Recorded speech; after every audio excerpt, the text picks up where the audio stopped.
on this episode of Podigious. Koichi, like, saying goodbye to his grandma while it's like, free to leave this world. Like, but she clearly loves Seraphimon because they look the same, like they're meant for each other. And then Cherubimon's all like, I'm a bunny! I think JP was leaning in for the kiss, but then saw that Koji wasn't reciprocating and then punched him instead. We didn't talk about Cherubimon X Koichi as a ship. Yeah, that's... Oh, I need your password. You can use mine to get on the internet. Podigious! Forever united as one. Digimon, together the battles are won. Digimon, through us let your spirit evolve. We're all for one world, there's a world for us all. We're all for one world, there's a world for us all. Welcome to Podigious, episode 404. Welcome to the Dark Nothingness. Recorded March 12, 2017. Podigious is your critically nostalgic, analytical tour through the desolate frontier of nothingness that is Digimon Frontier. I'm Jeff Ruberg, and I'm joined by fellow empty Trailmon, Ashley McDonald. I am the emancipator of darkness. Asher Softman, Chag Purim Sameach! Hey! who is apparently Trailmon, parenthesis, Jewish, end parenthesis. Yeah, Jewish Trailmon. And Andrew Softman. I'm the midnight train going anywhere. Nice. That was last arc, wasn't it? I missed that train. He was cool. That was a good train. This week, we're looking at the Rose Morning Star arc of Digimon Frontier with episodes 30 through 37. So here's a quick recap. In episode 30, Oh Brother, Where Art Thou? AKA Red Bull gives you wings! Cherubimon gives Duskmon the bird before he is defeated by Emo Softrock, while the rest of the kids get repeatedly outsmarted by a newborn baby. In episode 31, working on the train gang, aka Plot Trailmon Derailed, Takuya abandons his side character babysitting duties to chase after his boyfriend. Left to their own digivices, the side characters beat a dead train full of German accent jokes. In episode 32, My Brother in Spirit, aka Bros Before KOs, Takuya reunites with his boyfriend and defeats his boyfriend's family baggage. In episode 33, Ne'er the Twins Shall Meet, aka Darkness After Darkness, Koichi, freed of his Linkin Park brainwashing, becomes the lone lion to Koji's lone wolf. In episode 34, Operation Free Ofanimon, aka Operation Repeat Info Dump number 5, the kids reach the source of all corrupted Digimon, trust the first Digimon they meet, and then listen to the only story anyone ever tells about the digital world for the 10th time. In episode 35, Takuya and Koji's Evolution Revolution, aka Operation Sacrifice Ofanimon. After 2 episodes on the job, Koichi is laid off from his part-time job as a main character, as the kids play spirit capitalism to redistribute all the spirits to the only 2 important characters. In episode 36, Ice Ice Baby, Do. or, aka, take a Christopher Walken on the wild side, pushed back by Giant Sword Greymon and Giant Gun Garurumon, Cherubimon retreats and distracts the kids by summoning that one friend everyone has who thinks they can do a really good Christopher Walken impression. Do. In episode 37, Cherubimania, aka the Takuya and Koji show, Cherubimon rocks our world by destroying a Lavender. castle. We're left wondering what Koji dreams about, and our 2 hotshot protagonists finally defeat the Big Bad Bunny.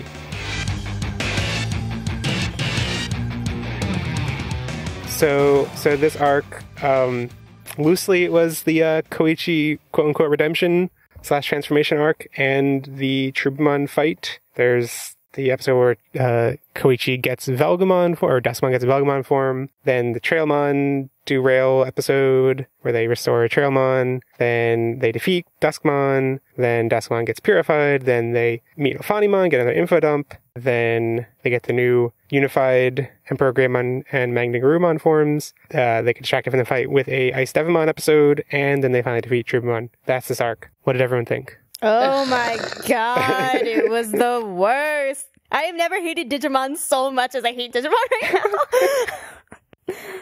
I was bored out of my mind. I took an hour nap because I was so bored. Jesus. I swear, if anybody tells me this backstory one more time, I will punch you. The backstory of what? Well, back in the day, there was a war between the beast and human Digimon. Anyway. Koichi fell down some frickin' stairs. I'll punch all of you. But Stairs-chan is the best character. Actually, you should read One Piece if you want to punch everything. Because I'm imagining you doing a Luffy, just like, I forget what he calls it. The like thing where he just rapidly punches everything. Gomu Gomu Gatling gun, isn't it? Yeah. It's me. I was actually like, oh, this can finally disprove Ashley's forest thing. Because, okay, I think by now we know there is not one long arc where they're stuck in a forest. There is like... Oh, but it's definitely this arc. right. And I think your like impression of disliking it was accurate and still holds true, rewatching it now. No, they started in a forest, okay? Right, it started in a forest. The forest is a metaphor. And then it became even worse than a forest because there was nothing. But like the times they're actually like stuck in a forest is like 2 episodes most. Is like the episode where they get defeated by Duskmon and then they regroup before fighting him again. I think there's only 2 episodes where they're in a forest for an extended period of time. I don't care. But all I need to know is that you're wrong. No, Asher was right when he was like, I know what Ashley's talking about, and it's just that the landscape never changes for 10 episodes, and that was definitely it. Yeah, as soon as they arrive at the Dark Continent, not the Dark Continent, the Continent of Darkness, I slipped into my, that's what we're not supposed to call it, the Dark Continent. Same thing, Jeff. It's the same thing. But one of them is more reference racist to Africa, and one of them isn't. So anyway, they arrive at the Continent of Darkness, and after that, there is some different scenery, but for the most part, it's all this like really dark color palette and feels very samey. So yeah, I guess I agree with you on that part. Uh-huh. Have we heard Asher's reaction? It was boring. Like, what else is there to say?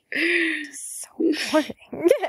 Like the fight, they just fight forever. They tell you the same story 5 times. I'm like, I don't care. And like the fights weren't even good. Like, you know how we came into this show, the series, like, oh, these fights are so much better than in previous seasons. Like, they're not just, shooting projectiles at something.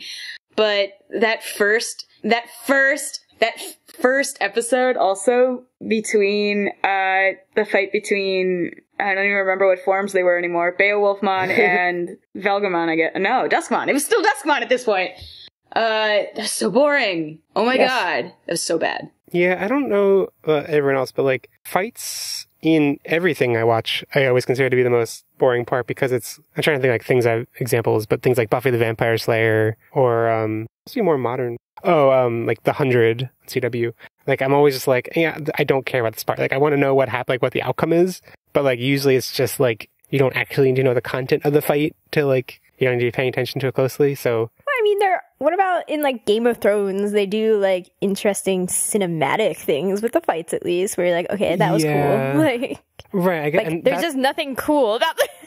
Right. I guess that's the only part where I'm like, okay, that's when a fight is worth it, is when it is super compelling visually, but otherwise, like, yeah, I don't know. I mean, I think these Digimon fights are more interesting than fights in shows like Buffy or The 100, because for those, I'm literally just like, I don't care about this aesthetic. I don't care about what you're doing. Like, just tell me who won, who lost. I want to get through the rest of the story. At least Digimon, I'm like, I think the Digimon look cool, I started skipping all evolutions except like new ones. I was like, fine, I'll sit here through this animation sequence. And I would always accidentally skip the very beginning of the fight. And I was like, I don't care. I'm not going back for that. Like, just accept that. I mean, I think part of my, like, I don't think I've said my general feeling, because I don't know what my general feeling is. I didn't dislike it as much as everyone else. And I feel like a large part of that comes from the fact that I watched it while studying Japanese. So like the parts that are like, oh, it's drag and it goes on for too long or whatever, I'm just like, yep, I'm just studying Japanese, so cool. Like, I got through like 10 reviews. Cool. Like,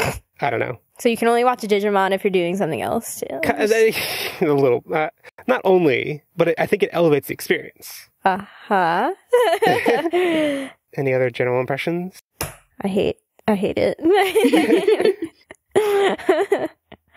Also, I don't understand this graph that you made. Okay, so I made a graph and I put it in our show notes, and it'll be on the show notes. You can view the episode at podigious.com/404. And I wanted to look at the plotting of each season and where they have the first champion, ultimate, mega, etc. evolutions. So that's what this graph is showing. And what are you confused about? Why are there separated dots? So it's confusing because aside from basically adventure, tamers, and savers, each season has weird oddities. Like adventure, tamers, and savers are the only ones that are like here, like very discreetly, a champion form, an ultimate form, and a mega form. The 02 and Frontier both have like weirdness. And I mean, even Frontier, including them in this breakdown, is they never call them, champion, ultimate, mega, and it's just a matter of how you classify them. So adventure, I classified the first Armor Evolution as champion, and then the second Armor Evolution as champion 2, and their actual champion as champion 3, which is what those dots are. And for Frontier, I classified the human spirit as champion, and their beast spirits as champion 2, and then the fusion spirits as ultimate. What do they call it? Do they call it unity spirit? The union forms as mega, and then the last thing that we haven't gotten to yet as mega 2. So for most of these seasons, there was actually a mega 2 aside from adventure, like Imperial Digimon Fighter mode, Gallimon Crimson mode, the thing in this season, burst modes and savers. So I don't know if it's really shown what kind of light it's shown on anything. So it showed me that they reach mega faster and faster. Yeah, I mean the megas keep getting slow and slower, slowly decreasing. Like they're still around the 35 to 40 mark. Although in savers it definitely comes sooner. But savers looks like they're just do everything faster. Yeah, I think they just like spread it out more evenly. Like it's the other seasons all kind of erratic, but Sabers is just like it seems very kind of predictable. It's like every blank number episode is release a new form. Event 02 is definitely one to like there's such a kind of a random assortment. And Tamer is definitely weird for the very, very early ultimate form. That's definitely an outlier in that regard. Like the line for ultimate form just goes like up and then down, up and then down. Yeah. But I guess also like if you classify the beast spirits as ultimate forms, then Frontier would be the lowest for that. Like it would go up for 02 and then back down, like way down Frontier at episode 10 and then up a little bit for Sabers. So yeah, anyway, and there's not much else to glean from that. I was wondering, in this arc we got the first, what I think is the most easily identified as mega form. And I was wondering, is it early or late for that? And looking at this, it's like early compared to Adventure, but it's been slowly being pushed up in the season since Adventure anyway, so it's pretty standard. And nothing in the rest of the season has been that strange, even though they don't call them any of those terms. Yes. Ashley, you didn't do... I thought in your intro you were going to do the thing. Do what thing? So Ashley, the other day, how did this come up? I don't know. She apparently told me that she's been practicing a Cherubimon impersonation or impression. Well, because that's what I said, the line that he says. I just didn't try to do an impersonation because... But I was like, wait, I guess this was on like Saturday or something where we've been in the same apartment the whole time. And I was like, when were you practicing that? And apparently she was doing it while I was in the living room and she was in the bedroom doing it quietly so I wouldn't hear. It's just like... I was also like watching it. You had Zelda on. There were other things to like make it not possible. I just really like the image in my mind of Ashley quietly impersonating Cherubimon, but not loudly enough that I would hear it. Ashley, can you try it now? No. Well, you have to try it before the end of the episode. Nope. How would Cherubimon say nope? Nope. I can't do it. Exactly. You can't get the right reverb off of it. Nope. That was pretty good. I mean, it's better than ours. I'm like wasn't quite it. I'm absolutely terrible at impersonations. I've actually like wondered if there are like things I can like practice or something to like just get to like a baseline level of, because there's like a running joke on the Shonen Jump podcast where they have like little bits like paragraphs that other people have written to read, and they'll be like, oh, Jeff, read this in this other host who's not on today's voice, and I'll be like, in my mind I'll have this image of how the voice is, and then the thing that comes out of my mouth is just completely wrong and absurd and ridiculous. And is that why they keep asking you? Yes. You do it so wrong. Yeah, I keep wondering, like, I should practice. I don't know how to practice just image. I guess if I just keep doing it, but I feel silly sitting in a bedroom quietly impersonating Cherubimon. You're never going to get Cherubimon. Cherubimon's really hard. Okay. I have a joke. Yeah. No. It's not as good as the Duskmon one, but what does Takuya's fusion spirit say when he wants to cheer everyone in the group up? You're all the best. We're all Demon! Asher basically got it. Yeah. Okay, I mostly just have a couple of things that I'm like, we need to talk about this. Do we? Okay. The emo soft rock Koichi insert song. That's so good, though. Was it good? Not even Was it Tamer's good? got a song. They put in the effort to make that song, okay? A+. So that's the thing. I was like, listening to it, I'm like, oh my god, this is so bad. This is so cringeworthily bad. And then I looked into it and I was like, oh, they actually like translated the inserts, like the actual Japanese insert song, character song, into, and they're like, oh, well, I like value it much more based on that. But I still, in the moment, if I hadn't known that it is, you know, like from the Japanese, it's just the like, it's so like, oh, darkness, my soul. I wonder if I can find it on YouTube. Did no one else find it cringeworthy? I wasn't They get a consolation prize for trying. Yeah, Yeah. I guess. I mean, it's like, if it was like that in the original, but just in Japanese, like, whatever. What is it, Grandma? You need Like Koichi, like, saying goodbye to his grandma while it's like, free to leave this world. Like, it sounds like Nickelback, actually. I think that's why it seems so absurd. It's like knockoff Nickelback, which is Yeah. amazing. basically what's happening right I'm Koji. Koji. I want to know if it's actual Nickelback. My soul! And then Velgman has to scream, of course.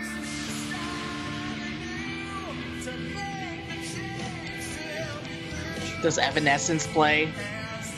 Maybe it would be better if it didn't sound like Nickelback. I mean, is emo soft rock an appropriate terminology, Ashley? Like, classification? Is it soft rock? I mean, there's probably some better thing for it, but sure. Yeah, I think it's just because Nickelback has become so derided, and it does sound so similar to Nickelback. Poor Nickelback. I don't really understand why everybody hates you that much, but like, all right. It's not, yeah, I like Nickelback. Yeah, I don't entirely either. I don't care if And people this is think how I'm we lose a bunch of terrible for listeners. losing- Be like, Podigious I like said Nickelback. is okay. Like, I think they're... Controversial opinion. Nickelback isn't so bad. Yeah, Nickelback isn't the worst thing ever. I don't know. Yeah, like... what was their one album? The one with Saving Me on it. I didn't think most of that album was so bad. I don't know which one that is, but I'll believe you. Yeah, I don't know. Oh, I wish I got apparently I didn't get a screenshot of it. Yeah. But when Beowulfmon scans Duskmon, and he's just like holding the Digibytes as Beowulfmon, did anyone else notice how weird it looked? No? Okay. No. Keep moving on. We have to talk about the Christopher Walken impression. I don't think we're not allowed to go without talking about that. Must we? Why was Esteban even, why? Why did any of it? Why? So Digimon has a long legacy. Digimon dub has the U.S. English Digimon dub has a long legacy of these like side episodic villains having like impersonations of famous Hollywood actors. Like Cherubimon is Marlon Brando, and there are lots of ones that aren't as out, like you need to kind of know more about older movies and stuff to recognize, but they've certainly been around for a while. This one was the first one where I was like, it just you can't like. You just can't. you can't watch it without seeing Christopher Walken. Like the others, I feel like Cherubimon having Marlon Brando's voice. It's like, this is weird, but like he is like an old tree with a giant tree mustache or whatever. Like, but Ice Devimon talking like Christopher Walken is just like, you. I guess there must be people who have never seen Christopher Walken in anything who saw this and were just like, I don't know what they thought. But I think to anyone who's seen Christopher Walken, like, there's no way to disassociate that. And I mean, to be honest, I'm really bad with actors, so like, I only really got it after looking up Andrew saying Christopher Walken. Oh, okay. So what did you think until you looked up who it was? I mean, at first it actually sounded like the first line that he said, I was like, is he doing some weird off-brand Edamon voice? But then eventually I was like, no, this is some weird other distinctive did you recognize the voice and just not know who the name was? No. Okay. I don't think I recognized the voice. I found it, okay. You Well, definitely have to whoever wrote comment it in the, some of the episode titles is that was when you... that was you? That wasn't me, but I thought days Yeah, ago that was- days ago Andrew had mentioned Christopher Walken. I don't think I recognized Christopher Walken. What? Yeah. Okay, now I'm just like, all my theories are just... No. Okay. The thing that I thought, what was super weird about it for me was that, like, we've seen Ice Devimon before, and Tamers had a different voice. So I was like, well, okay. I don't know. I mean, Digimon having new voices is pretty standard. Sure, but it felt like they were both being hyped up to be, like, bigger baddies than they actually ended up being, and... I guess this one was... I was like, oh yeah, they hyped him up pretty well. This one And I'm was like, super hyped up. It was like, even Cherubimon couldn't beat him, right. so they locked him in the castle. Yeah, in retrospect, even Cherubimon couldn't beat him. Like, no, like that doesn't make any sense.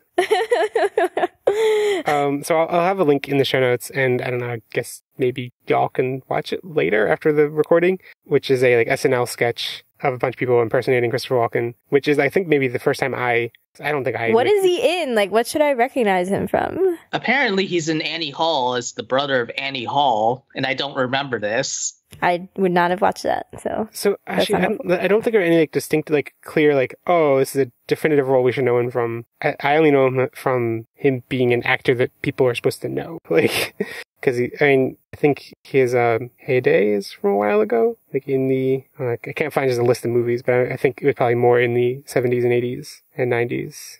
I mean, yeah, looking at his Wikipedia article, I'm like, I don't think I've seen any of the movies that are listed at the top as like, here are the things he's been in. Right, but they're all like famous movies. Apparently he was in Catch Me If You Can, which I've seen and I did not remember him. But... He's in Kangaroo Jack. Well, I don't know. I don't know any of these. Yeah. It just has he has such a distinctive voice that I think most people know him because of the voice. At least I did. Well, good for you. But I think the other weird thing is that Tamer's Ice Devimon was voiced by Matt/Takuya. Is that true? I think so. I think we talked about that. Yeah. Right. So now it's just like, I don't care, Digimon. I just don't care. Okay. I don't see how the voice is different, therefore that makes you feel like, I just don't care. The only other weird voice thing is, I didn't check this, but like, I'm pretty sure the brief glimpse of Lucamon we got at the end was Izzy's voice. It is. Mona Marshall. Also not sounding very different from Izzy, and that was pretty bizarre. I was like, oh, Izzy, now you're evil. That's cool. This is the alternate timeline Izzy who didn't become like a tech entrepreneur at like 14, but instead became a NEET and stayed indoors, stayed inside his apartment all the time and fell into darkness. No, it's the Izzy that never got his curiosity back. I like mine better. Yeah. Since this is the first time we've actually met Koichi, what is everyone's impressions of Koichi? He's not interesting. He's really not. Boring. Boo, bored. You know how we were complaining about how Koji was like this annoying Ryo character who like is good at everything, and no, Koichi is that character. He comes in late. He's super powerful. He's the Green Ranger. By the way, one of the kids today at the Purim Spiel was dressed as the Green Ranger, and I was like, kid, I used to respect you. But now...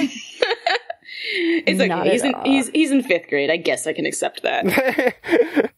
Wait, a kid got a Green Ranger costume in this age? Yeah, I mean, it was one of the more recent Green Rangers, and not one I could tell you what it was, because I don't watch Power Rangers, but yes. Oh, not Mighty Morphin, I don't think. I mean, it's been a long time since I Power Rangered, Andrew. Like, I can only identify them by color. I think it's power ranged. Ah. Powered range? Powered... No, I don't believe so. I think it's a stretch to say he's worse than Ryo. I don't think he's, like, presented as that competent. No, I don't think he's worse than Ryo. I'm saying that's the character archip. And I'm saying he's worse. I'm saying he's worse than Koji. Mm.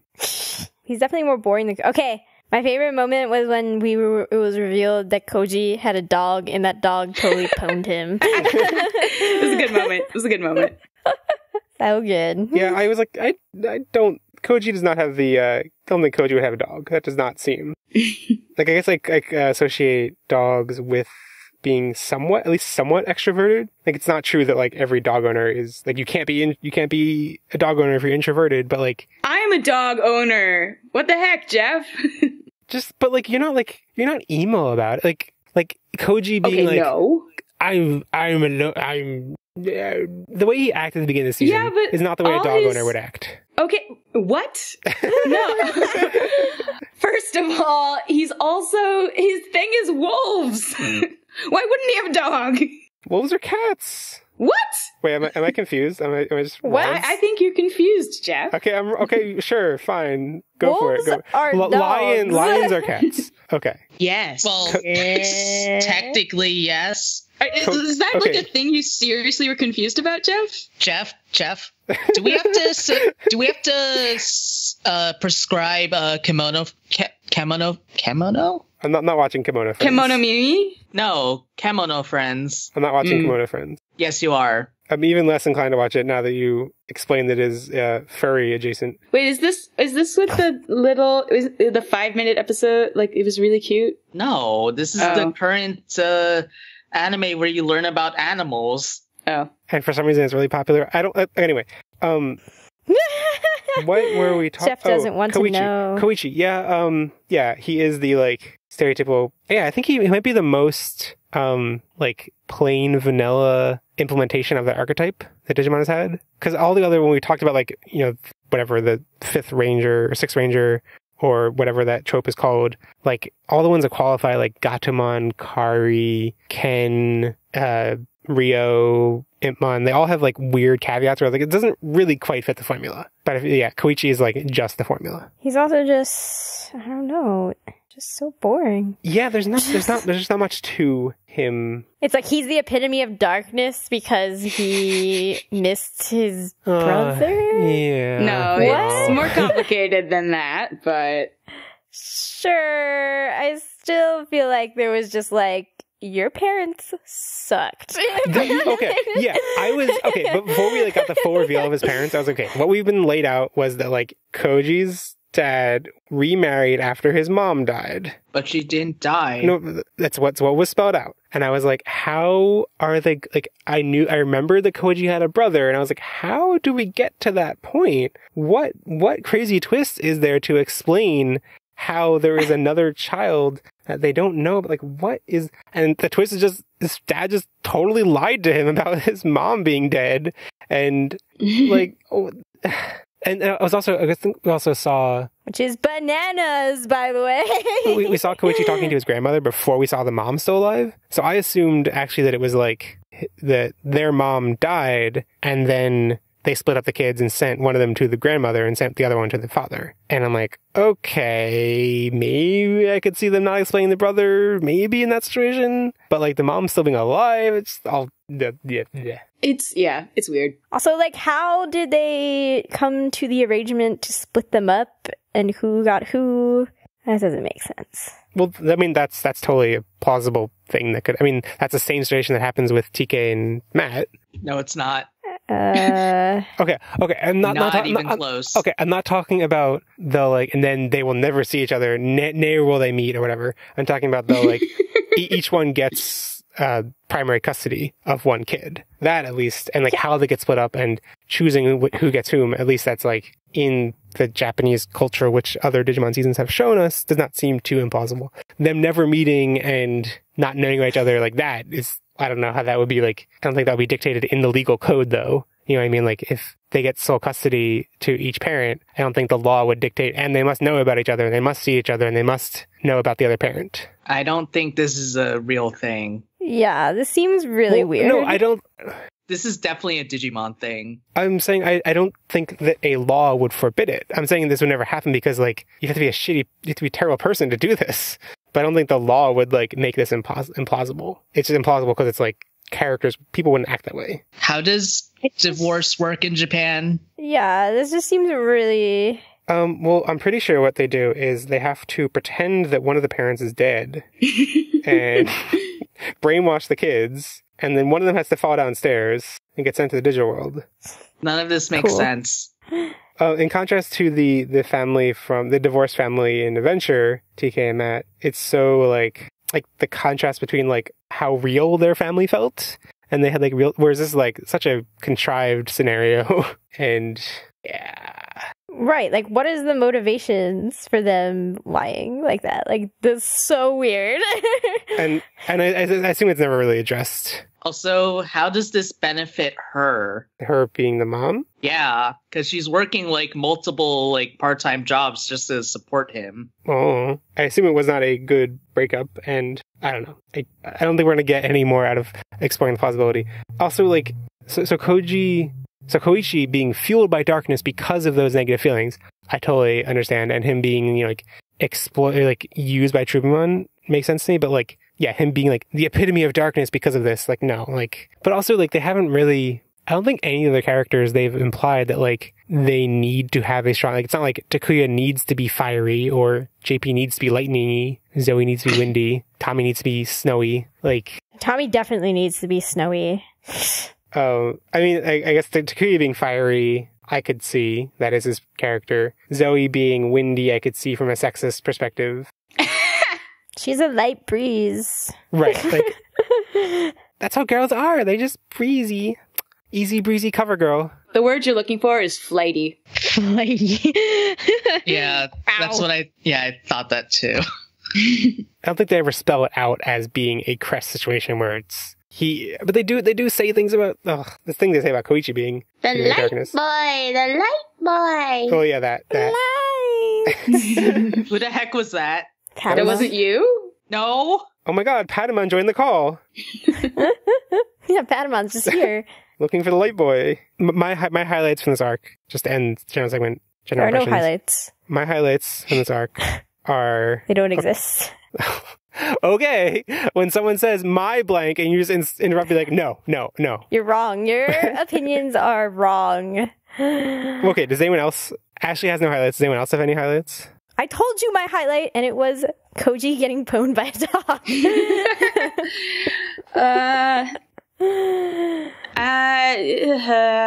I've always been pretty fond of the very end of the last episode where, like, Takuya's carrying Koji back to the group and... And he shifts shoulders. That's not... Yeah, I that never was my ship, but that moment is super cute. Like... They deserve each other. They do, actually. Okay, so my highlight was as much as it is Ashley's... Well, I don't think Ashley's the only one frustrated with the info dump. The first half of it was the same story that we've always gotten every time, and it's incredibly frustrating they keep repeating the same bit. But the second half, and the look at stuff that happened with Cherubimon and Ofanimon and Trailmon before his turn, I thought was... Okay, no, I was way more bored by Koji and Koichi's backstory being repeated and them just being like, are you my brother? Are you my brother? The brother, though. Brother, what? I don't understand. No, Just really bad at connecting the dots in this story plot points. Yeah, I think it's mostly that they had a bunch of time they needed to stretch it out, and you can stretch it out by having them not really make the connections. Like, how dense can you be, Koji? How dense are you? There was one moment that I appreciated where, like, before he really knows what's going on, he's like, is he a dark version of me? Yeah, like, that was kind of cool. I like that because it's like, the parameters that have been laid out is just like, what weird twist there is some huge twist going on. And like, from his perspective, like, finding out that he has a secret brother is just as plausible as there being a mirror version of him or something, you know, like, so right. I like that. And I think it's less plausible. Right. And it's true. And I'm fine with it. But just like, you get the thing, Koichi, like, Cherubimon, you show Koichi's backstory. Well, it's like, you see him go down the steps a million times, and Takuya's like, yeah, I remember that too. And it's just like, oh, it's just all of you shut up. And then, like... But also, Takuya wasn't there for him falling down the steps. He didn't see him fall down the steps. Yeah, but he saw him run away from the elevator. Yeah, he saw him run away from the elevator, which triggers that whole sequence again. Right. And then you get to see it from, like, okay, this is what happened when Koichi, like, met Cherubimon. But then, like, that sequence is also repeated later for some weird reason. I'm just like, no, stop it. Okay, well, skipping past Ashley's ranting, I was saying what was my highlight was. My highlight was the info dump being surprised. Like, I don't know, I guess because we heard the same story over and over so many times, the fact that there was more to it, I found interesting. And the stuff, we have a segment to talk about it later. So all the stuff we're going to talk about, having there being like surprising extra, it's not like a huge layer, but some extra layer of depth to the story of the digital world was cool. And also, Cherubimon's plan, the bit where, I forget when exactly it is. Like, I think it's after when they're trying to free Ophanimon, and then he's just like, cool, you've all assembled. This was my plan from the beginning. Like, the fact that you defeated all of the dark legendary warriors, like, that was my plan. My whole plan all along was just to get all 10 spirits here, or 20 or whatever it is. He sent out the dark legendary warriors to find the spirits, but also didn't, like, Seraphimon had hid the other spirits. And so by getting Ophanimon to activate the good spirits and then having them hunt down Cherubimon, he assembled all of them, the ones that he couldn't get because Seraphimon was the only one who knew about where they were. So I was like, that is actually a totally plausible and coherent, and it's both surprising in the context of the show and surprising on the meta level that Digimon has a coherent plan for a villain. So yeah, but the plan doesn't go exactly as he wants, considering they got to him. Yeah, them getting to him was what he wanted. Them unlocking the Unity evolution, I think, is the part where then he wasn't able to take them on anymore at that level. I'm pretty sure he would rather have his followers bring the spirits to him, and rather than a bunch of kids bring them to him. Okay, but that's what I'm saying, is that, like, his initial, like, his first level plan was send out my followers to find them. Second level backup plan that also is just as good is have my warriors defeated by things that then collect their spirits and then bring all the spirits to me. Like, all he cares about is getting all the spirits. He doesn't care about Randomon being gone now or whatever.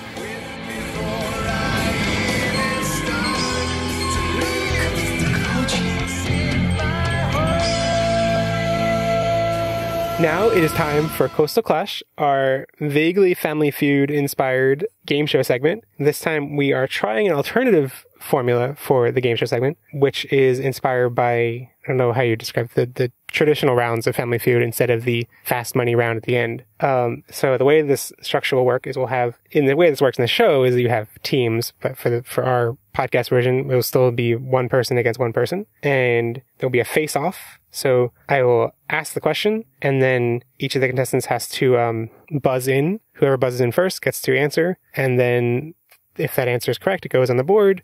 The other person then also gets to answer, and whoever got the answer with the most, the most votes, the most points, gets control of the question, and then they get to keep guessing until they get all 5, or until they fill in the top 5. And if they get, in the TV show, it's 3 strikes. But for our version, since why did we decide to do this? Because there's only one person guessing. We're only going to have 2 strikes. And then once you hit 2 strikes, then control of the question goes to the other person, and they have to fill in the remaining 5 questions. And then at the end, we tally up the points based on the number of votes out of 100 survey answers. That part's the same.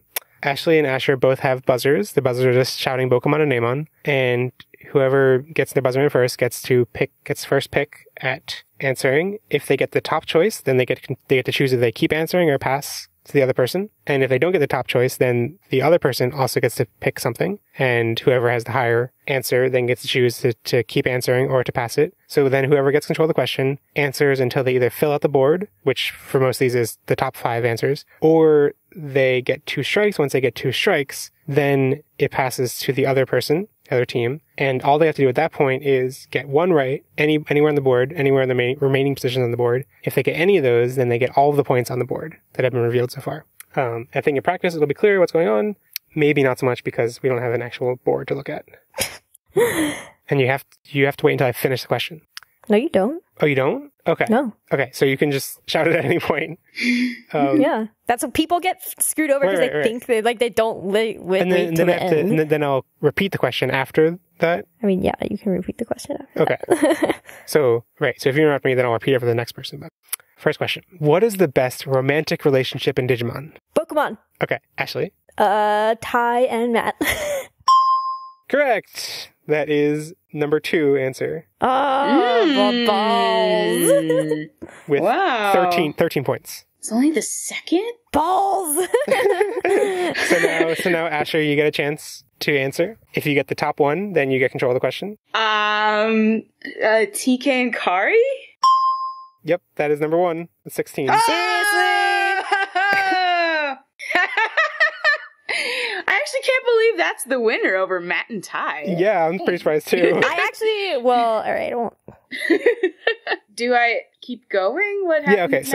So now you either get to keep answering. There are 3 more slots to fill in. You can either try to get those right, or you can, and then if you get all those right, then you get all the points. Or if you end up getting 2 strikes, then Ashley would have a chance to fill in the remaining slots and then steal all the points. Or you can decide that you don't want to risk that and just pass to Ashley, and then Ashley has to do that, but then you have the chance to steal from her. All right. Okay, no, I'm not. I think this question is a dangerous one between me and Ashley, so I think I have to keep going.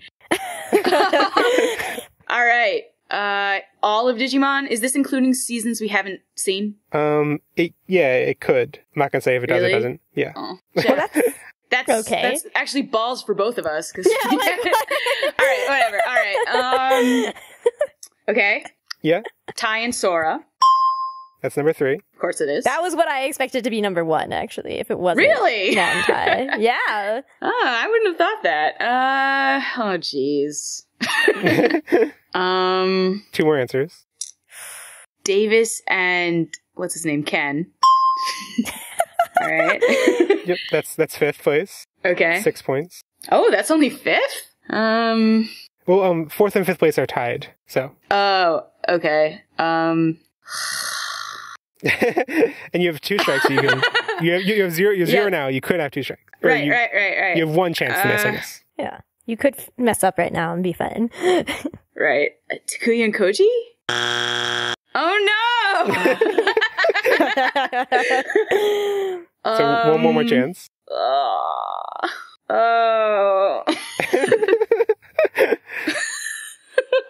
Should we narrow it down? No, it's cheating. Takato and Jerry. Yes! Oh, damn it. Asher's shipping corner strikes again.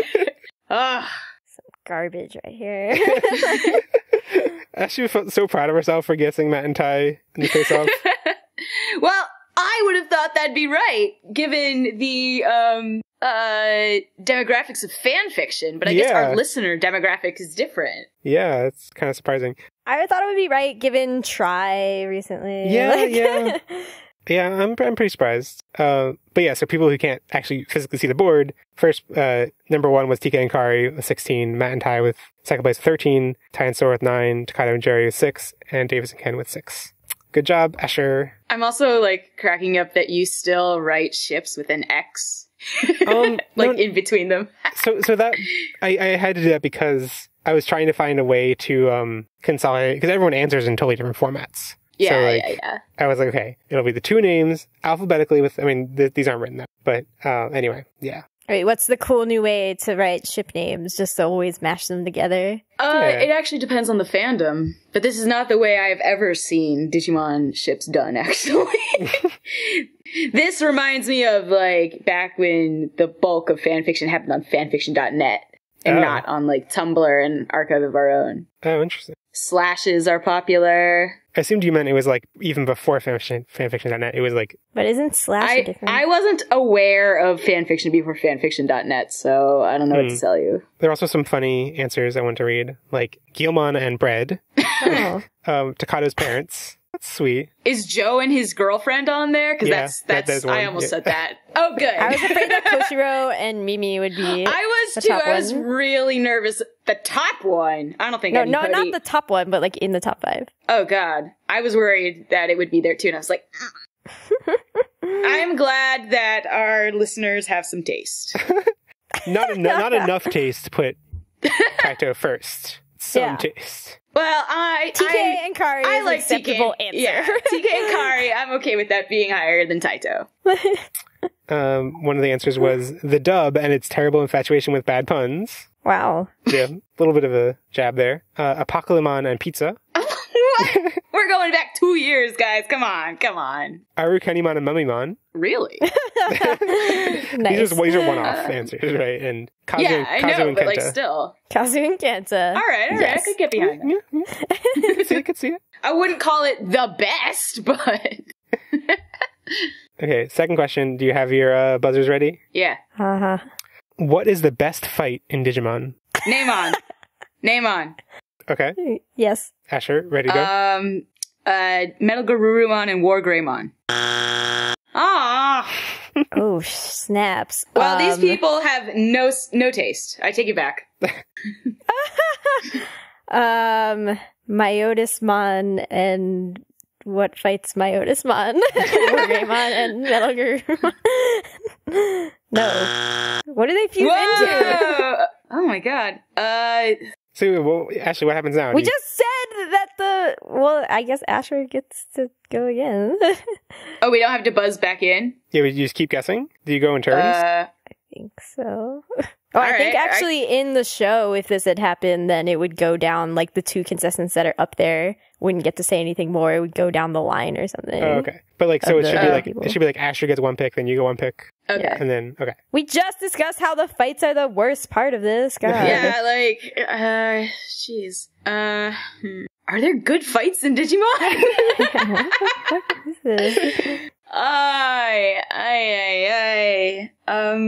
Can I ask a clarifying question about like the format of the answers? Like, is it something versus something else for the most part? Some of them are, but some of them are just, like, it's clear what fight you're talking about by just naming the one thing you're fighting. So it's like a boss fight is some of them, like the name of the boss. Okay.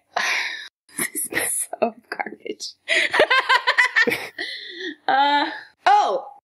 Name on. Oh, do I not have to buzz in? Yeah, I don't understand.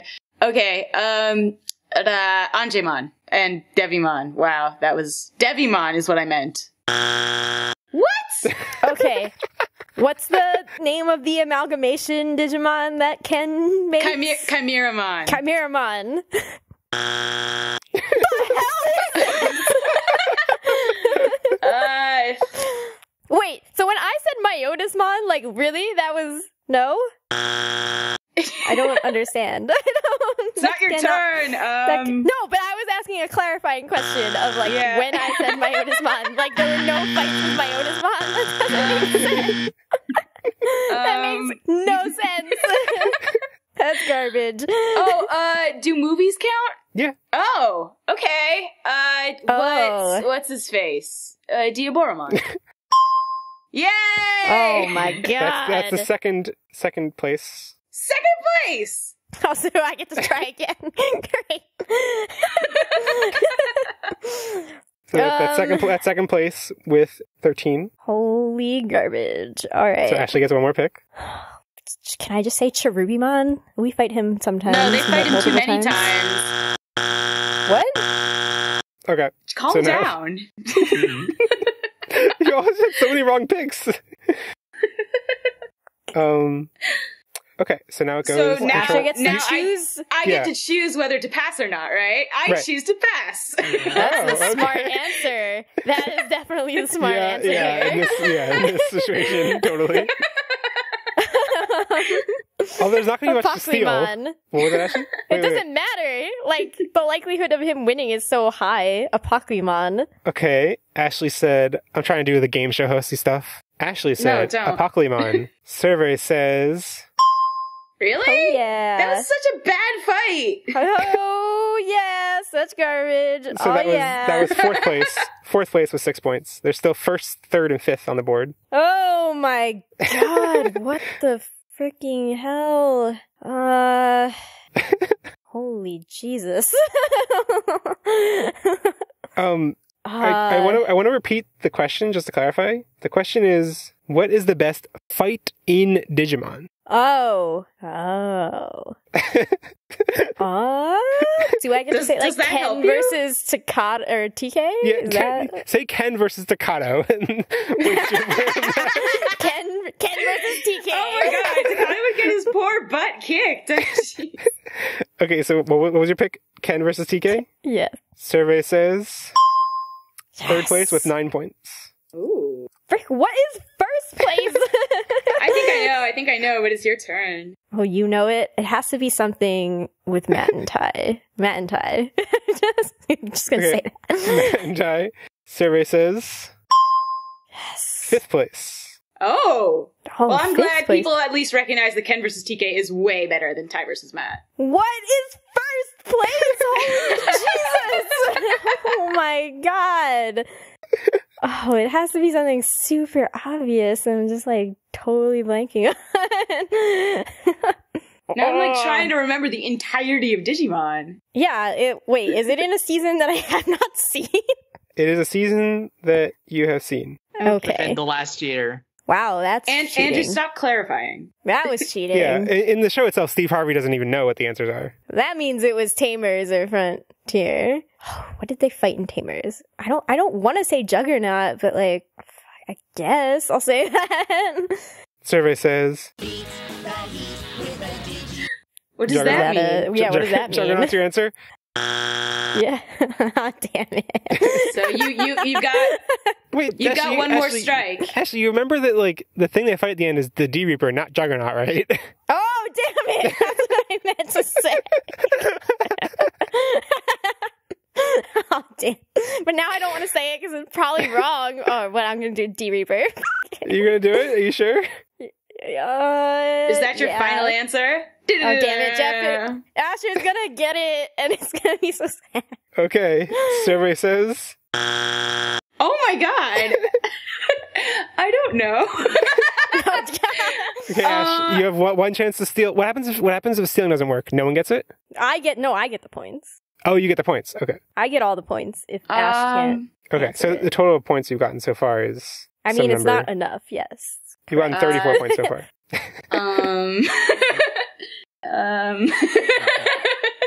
Do I get 2 strikes or 1? Oh, you Just only one get chance. 1. This is all or nothing, man. I mean, you've already won. I don't see why you care. I want all the You're points, Ashley. You don't understand. Okay. You just like, I just need to destroy you. I'm a Scorpio and a snake, Ashley. So Asher, if you get this right, then you get some number of points greater than 34. If you get it wrong, then Ashley gets 34 points. Right. Just laying the stakes out. Yes. Yeah. I just want all the points. It doesn't matter how many there are. I can't believe I set you up to get all of them. This is like... Best fight Digimon. It's something multiple people answered this answer. You know it's something from Tamers or Frontier because of Andrew's cheating. Yeah. But I don't think anything was good in Tamers and Frontier. It has to be from Tamers. Yeah. It does have to be from Tamers. But like, in my heart of hearts, I'm like, but why isn't it from season 2? I actually was going to guess, like, Mallow Davis Myosman, right? versus... No, I was going to guess Davis versus TK or something garbage that was like a that. garbage fight. Nobody cares about that. Wait, when did that happen? They fought, like, once. Actually, no, Yeah. they didn't even. Davis just refused to get TK's name right for, like, half they a also season. they punch each other. No, they fought in... Yeah, they punched each other at some point. Oh, yeah. That was in, the friendship episode. Oh, yes. That was in friendship. Vemon, I'm your friend. Yeah. So what do you say, Asher? don't like it. What's... I don't like it. That's what I have to say. Tamers? Is that your final answer? Tamers? I honestly can't even remember. Like, I'm like, there was... Were there fights in Tamers? I don't know. What do people like about Tamers? No more I don't answers, know. Andrew. Oh. Was that a hint? Because for me, that's a question, like a real question. That was a cheating, because now I know what it is. Rika and Rio? Is that your final answer? Oh my god, that's not what it is. That's my final answer, because I don't remember Tamers already. Survey says... It was Obviously. Beelzemon. Oh, yeah. I forgot about him. Yeah, it was Galantline versus Beelzemon. I liked our old Coastal Clash. This is taking forever. Oh my god. Yeah, Yeah, and it's stressful. I mean, we could, if we were concerned about length, just do one question. But Yeah, but the point structure is not as fun. Like, there's It's no, really it's not. like... huh. I thought it was more fun this way. Like, there seemed to be more laughter and stuff. Sure, but it took too long, and Yeah, it's more very fun stressful. because we're both here to, like, riff off of each other. Yeah. But then, like, the competitive aspect of it is like, well, I get all or nothing, and that's not as fun. Like, I guess so. Okay. Might have been fun from a listening perspective, not so much fun to be playing it. Yeah. I mean, maybe if you altered the rules so that every single one has to be a face-off? No, that's way too stressful, competitive. I don't like facing off directly. I prefer when we don't hear each other's answers until the end. I like competition and winning, but I don't like fighting. I don't like confrontation. So what should we do with the second, if we're not going to do this in the next, for 4 or 5 and 4 or 6, what should we do with the second 2 answers? Just questions, just let them die. Let them die. What were they, out of curiosity? Are you sure we should let them die? Yes. Can we do a face-off? Just like, you each have to pick one? Doesn't Ashley need to catch a plane today? I don't have to leave until like 9 p.m. Oh, okay. All right. So we'll just do one face-off. All right. Fine. Okay, so Pokemon and Amon. All right. Okay. Oh, we're doing another one? Just the face-off. Not for real real points. Okay. Which Digimon character most deserves the crest of friendship? That's a tough one. Name on. Asher, go. Izzy. What? Okay. Interesting. What Digimon character? Takado? That was number 1. That was a 4th vote. Yeah. Is Guillemon his friend? Yes. Guillemon, I'm your friend. Bullseye, baby. I don't even need a soundboard. Yeah, it's just that. No one's saying lavender, though. It's just so lavender. All right, what's the 4th question then? Okay, buzzers ready? Which Digimon character would be the most into Pokemon if Pokemon existed in their world? Name on. Okay. TK. That's 2nd place. What? With 9 points. Ooh. Izzy? Ram. Actually, I'm not sure if that's right or not, because in my personal notes, extended the board, because I didn't realize the board could have more than 5 answers on the show. Like, sometimes it has more than 5, yeah. right? So I was like, I initially only had it having the top 4, but then I was like, maybe I should have the top 6. So Izzy was 5th place, or 5th, it was tied 5th and 6th. So, and the thing that Andrew's seeing is only 4. And, what did Ash say? I said TK. Oh, okay, so yeah, you won, regardless. Oh, yeah. Was he not number 1? I thought he was number 2. He was number 2, but Ashley guessed number 5. Oh. Well, who's number 1? Number 1 was Takado. Oh, duh. Oh. That's actually a very... I understand that one. Actually, everyone is wrong because it would be Rika. Yeah. No. I think it might be too cutesy for her. It's not competitive enough, maybe. And too much no, Pokemon gets very competitive. Don't. But I think it has gotten less competitive over the years. It's gotten very friendship and chill. So friendship and chill. Like old school Pokemon. Maybe Rika would have beaten Takado to like the interest, but I think Takado actually would be more into it than she is. Oh, there were also a couple, there are some notable funny answers for the other questions. So for what's the best fight in Digimon, one of them was dub versus sub. That one's good. And which character most deserves the crest of friendship? There were 2 different people saying anyone but Matt. And Wow! one of them, the full response was anyone but Matt. Oh God, just anyone but Matt. Could Mimi have 2? TK. Heck, even Joe does more for his friends than Matt. Wow! But what about Davis? Did Davis get any votes for that? I don't think Davis didn't get any votes. I think Matt is better than Davis. I actually like Matt with the crest of friendship. Okay. One of the answers was Sora totally friend-zoning Yamato and Tai. Good! She deserves better! So who most deserves crest of friendship? Last answer was Puppetmon. What? Amazing. Also for the ship question, one of the answers threw me off guard because I totally forgot. It was an answer from Cross Wars, one vote. But so the main character of Cross Wars is Taiki, right? And then the first group, or Mikey. Well, Taiki's such Mikey, but the first group that he's with, the girl is Angie in the dub, but in the Japanese is Akari. So the ship name is Taikari, which is like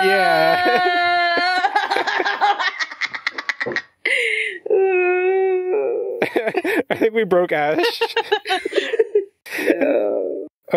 And then, so for the Digimon character who'll be most into Pokemon, some of the funny answers, all the tamers, but mostly Henry because they only faint. That's kind of sweet. It's actually also not entirely true because, like, you totally kill Blue's Raticate. Okay. That's why he beats up on you in Lavender Town. That's why he's there. Yeah. That's why it's... I guess he doesn't actually attack you in Lavender Town. Does he? I don't remember. I don't think he does. No, he does. That's why... It's just so lavender. Town. Okay. Also, Mimi because they're cute and collectible, or Tommy. TK likes the hats. TK likes the hats. TK does like the hats. Ken as the Digimon Emperor, enslaving all those monsters and putting them in capsules and only sending them out to fight. Definitely Emperor level stuff. That is some pretty Emperor level stuff. It is true. Oh boy, the highest, like, for any of these questions, the only thing that like converged the most was Staccato for that Digimon character most in Pokemon. Yeah, that one's legit. I respect you, question. I got you wrong, but I respect you. Yeah. Well, I keep completely forgetting that Tamers exists, despite spending so long on that season. Oh, yeah. I mean, Tamers had so many villains that I was like, okay, they're the 13 thingies, but none of those are good. Like, what? I don't understand. Not even 13, it's 12. There's 12. Whatever. There's a cat one in my mind. Huruba. Wait, The answer to best fight was Kyo versus Yuki. That's the best ship, Ash. Yes. Oh, No. you're right. I forgot. No. Wrong. No, it's not. It's really not.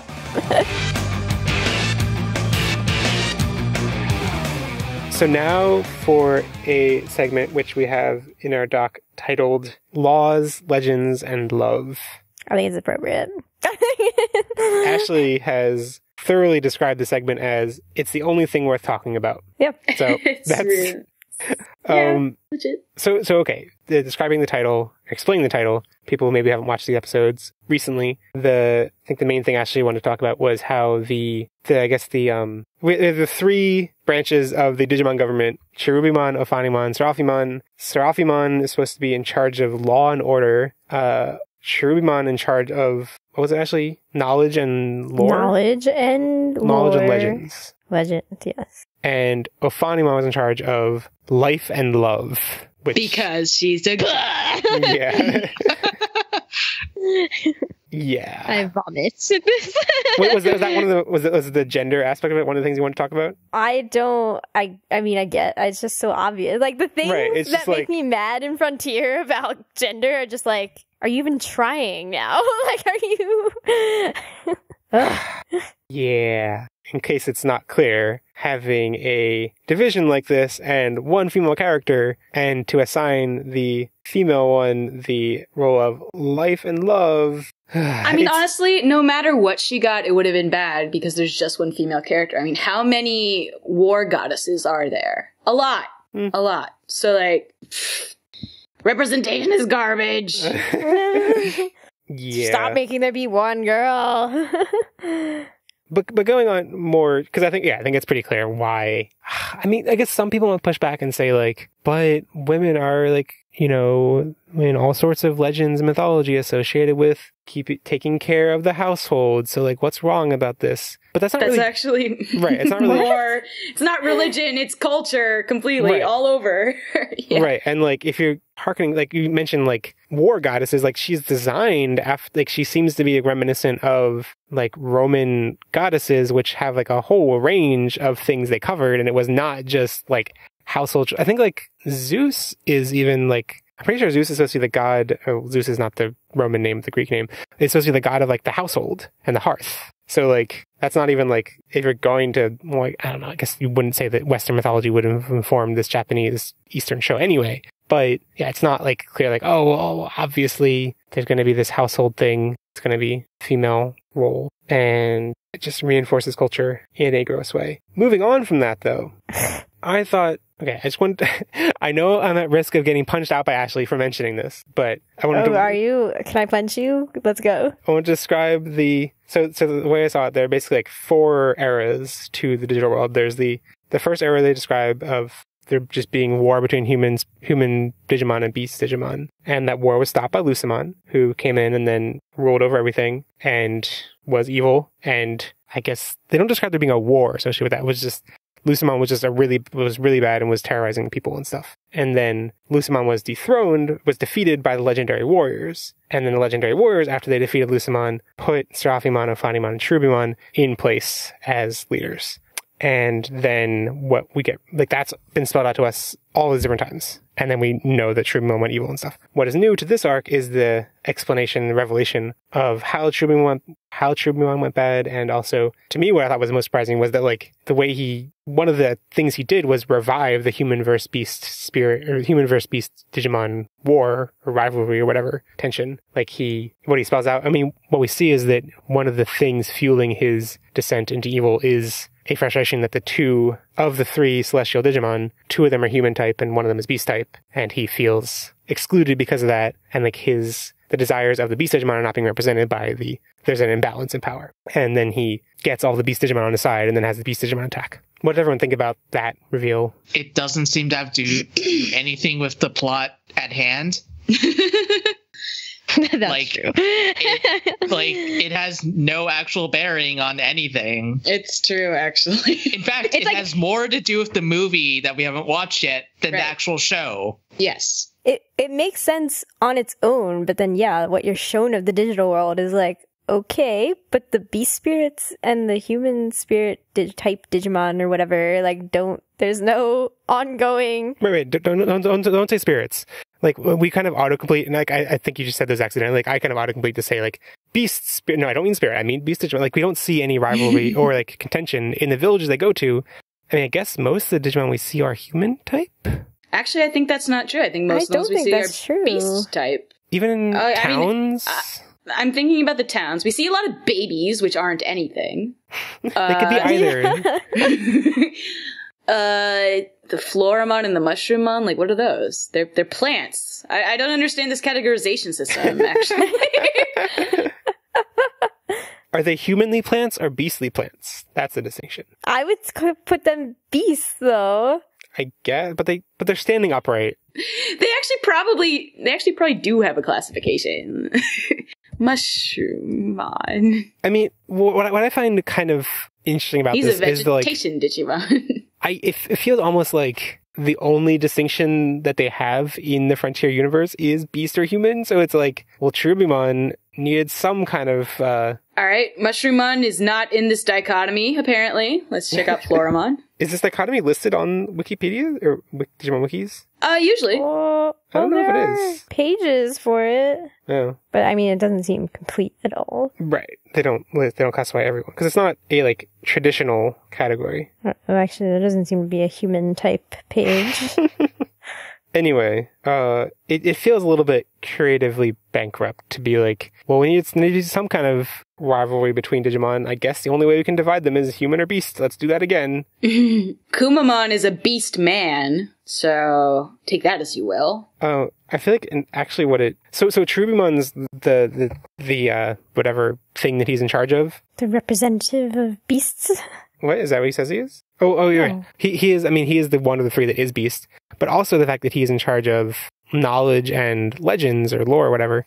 And yeah, I mean, it makes sense that because he's beasts himself, that, you know, it's plausible this contention never really died after the Lucemon stuff. But the fact that he's in charge of legend, he's in charge of past stuff. He's in charge of like knowledge of the past, and it kind of makes sense to me that he would then let these old grudges persist into the present. And just the parallels to our current society seem a little striking. You know, that we have someone we have in the US, have a president who ran on a platform of returning people to the past and reviving old tension.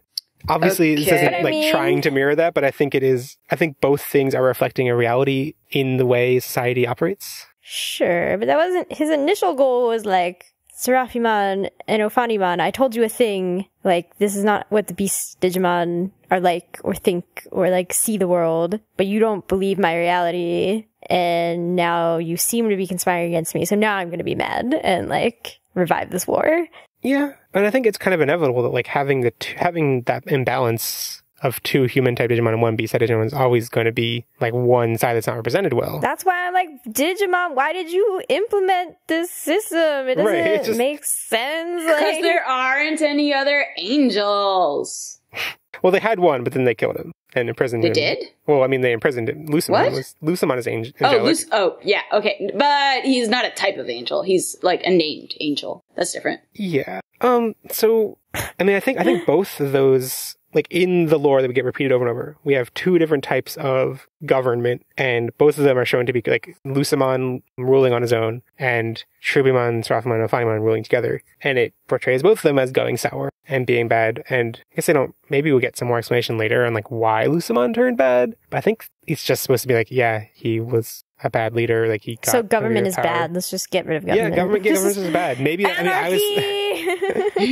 was thinking it was going for, like, it was saying is that, like, if you have kind of an odd number, like having 1 or 3 are inevitably bad, and others maybe aren't so bad. But I guess you could also draw the pattern that, like, governments is bad. Just don't have What rulers. is just dictatorship or checks and balances? Well, neither works, so just go yeah. run rampant, my little friends. No, just have white saviors come in from the human world, and then Yeah. But they're not white. Not white saviors. White savior narrative reminiscent of the white savior narrative. They are human saviors, not literal white saviors. Yes, this is my legal disclaimer. Good. Yeah. I mean, another thing I found interesting about it is that, like, we always, in terms of, like, the time period that the show is set in and everything, and the way I at least think about it, is that the legendary warriors are this, like, distant past thing, that they're, the spirits are the only thing that are in the present day, and, like, the legendary warriors themselves are, like, distant past, and, you know, are a totally different era and stuff. But it's weird to realize that, like, Seraphimon, Ophanimon, and Cherubimon are in both eras. Like, they were put into power or whatever by the legendary warriors. And so, like, this conflict, Cherubimon trying to hunt down the spirits. Like, Cherubimon was, like, buddy-buddy with the legendary warriors themselves before they only existed as spirits. So, like, that seems like a interesting angle that I guess isn't really explored by the narrative at all. But, like, once I broke down the different eras and thought about it a bit more, I'm like, that's strange, because, you know, you don't really think about how, like, how that would have worked out. But also, it's not like the show would ever explore that. Show's not good like that. Do you have other things to say, Ashley? No, I was mostly like, wow, Digimon, you made some sort of compelling backstory, and of course you squandered it, but, like, that's nice. It was very interesting to me that Cherubimon also did not, like, seem to particularly hate Seraphimon. Oh, which then I was like, do you hate law and order, or is it romantic feelings? Because I don't know. Yeah, I don't know how much. So there's that one comment from Zoe that definitely turns it towards that, like, romantic jealousy angle. Mm-hmm. Also, the faces he makes are very... Yeah. Even without her saying that, I was like, this is the vibe I'm getting. Yeah, that is definitely the vibe. And I find the idea that a conflict like this would have been sparked by romantic jealousy, romantic tension, is frustrating, I think, because it's like, I don't know what about that is so frustrating. That's how like, politics go. You saying that's not how politics go? No, it is how politics go. I hope not. They hope, like, any modern real-life politics haven't been influenced by that. I mean, like, if you're talking about, like, the Trojan War in fictional... I mean, sure, but, like, Rome, you say that Digimon is more analogous to current politics than it is to, like... No. So I guess, yeah, I agree. And just a side note, because it might be in the edit, I did not mean ancient Rome, I meant ancient Greece. Ancient Rome did not exist in the time of the Trojan War. Anyway, yeah, I guess it is closer to those legends and stories, so I guess it makes sense to be fueled by those. The other thing that I wanted to point out, actually, was that there is a point in which Koji to Koichi says, like... Oh, what does he say exactly? He's like, why do you fight on the side of evil? You're human, just like me. And I was like, humanness and evilness are not mutually exclusive things. Like, why is the show trying to make this a thing? I mean, I guess the way the show has split up everything is, like, there are humans fighting for good, and there are evil Digimon. So why would you be bad if you're human? That's how morality works, right? Totally. Well, they set it up as, like, the good people in the end are the human type Digimon. Oh, that too. I was just thinking of, like, yeah, there's that other layer of human versus Digimon reflecting human Digimon versus beast Digimon. Yeah, I wasn't even thinking about that level. Yeah. So it's like, why are you trying to make this parallel? I don't like it. I mean, I think at that point they weren't really going for the human versus beast thing, so that wasn't... Human versus beast thing didn't really get brought up again until they actually got to Ophanimon. Even then, it's always in the backstory. I think it's just like we naturally think of things like ourselves as good and things not like ourselves, things that are more other as bad. And so unintentionally the script falls into things like that accidentally, you know, just like... You can't be accidentally like, hey, humans, you're the good ones. Like, you're similar to me. Shouldn't you be good too? And like, we're similar because we're both humans in this foreign world. Like, I think like there's the reason things like that come up, and I don't think they realize when they're writing things like that like it steps on the feet of the whole human versus beast dichotomy that the series is also playing with awkwardly. Oh, Digimon. but going back to the romantic angle, like, ugh, I guess it just, the vibe I got, and maybe I like read into things and maybe this wasn't a valid or the only reading, but the vibe I got was that, you know, like Cherubimon had that's what I'm looking for when like it's not returned. Unrequited. Yeah, unrequited. Yeah, the Cherubimon had unrequited feelings for Ophanimon. And a conflict like this spiraling out from that, it's not like he's portrayed as being good for it or anything, right? But like the idea that like someone's jealous romance and like kind of like vaguely reminiscent of good guy syndrome-y, but that would spiral into like this just feels... I don't think that was like the primary thing. Like if it is partially that, I think it's only a part. Yeah, I guess I'm saying like, the vibe I got was just, it was an aspect of it, but I still find it kind of gross for it to be an aspect of it. I mean, sure. It's weird. I guess when I think about things like that, though, I'm like, it's not like the show was portraying that, it's not like they're portraying the idea of having unrequited feelings and being mad about them and like literally holding that person captive afterwards. It's not like they're portraying that as good, right? So like, why am I frustrated with it? I'm not frustrated with it because it's sending a signal that's a good thing to do. I don't quite know why. It feels gross and it feels, but isn't that what you're supposed to do to make the people feel grossed out by the villain? I guess. I mean, again, if there's a beast and human type dichotomy, I'm just kind of like, what are the boundaries of them liking each other? Are Digimon supposed to like each other? Like, I don't... Like, there are many layers to it that I'm like, I don't understand. Boys and girls always like each other. There's no... Oh, okay. Yeah. That's how all romance works. You have a boy and a girl. It transcends animal types. It's always boy and girl. Always boy and girl. But she clearly loves Cherubimon because they look the same. Like, they're meant for each other. And then Cherubimon's all like, I'm a bunny. It's not like they're literal twins or anything. Yeah. Oh, now I think of them as siblings, and now that's kind of gross. Yep. I'm glad I ruined that for you. Asher's so proud of himself. I'm super proud of myself. Wait, you know what I just realized would be the perfect answer to like a long-standing Digimon fandom contentious issue, and an answer to the things you brought up in this episode about the balance of power and stuff. It shouldn't just be Ophanimon. Ophanimon should be able to go back and forth between Ophanimon and Holygymon or Magnagymon or whatever, and just like be able to exist in both. Anything? No, because then she would exist in both, and there wouldn't be two human spirits or two human Digimon and one beast Digimon. It would be one human, one beast, and one that was both. Actually, I think it would complicate matters even further, because then what if she spent any difference of time between the two forms? Like, she would be favoring one over the other, and that would be like a purposeful, not a purposeful, but like a willful choice. And it could, the point is, this was garbage policy to begin with. Who do we blame? We blame the legendary warriors for putting it in place, right? I guess. And they just disappear afterward. Like they set them up and they just like fade away into spirits. Like, no. Yes. And then I guess we're supposed to believe that Seraphimon, for whatever reason, Seraphimon is the only one who knows where the spirits end up. And then he communicates that to Ophanimon. I think they do imply that Ophanimon like sets the human kids up to find the spirits, and that's why they find them so easily. Now we have a Patreon topic from a couple different Patreon this time, and a couple different questions. So the first question from Marcus was, do you believe that Frontier handles Koichi's path into evil/darkness well? No. God, no. And to just clarify, we're thinking of this topic as the path to darkness. Path to darkness. The path to Kingdom Hearts. The path to Kingdom No, because now I know that Kingdom Hearts is light. Why? No, without a doubt. You forgot without a doubt. Look, You had a I doubt, never apparently. actually got to that point in the game. It's okay. They redefine what Kingdom Hearts is like 20 times, so. Right. It's not light? I know now Kingdom Hearts is a giant thing floating in the sky that we send hearts to that I don't know is the thing that we're all fighting for, but we're all misguided and we're all just doing it to get hearts, but we actually all had hearts the whole time.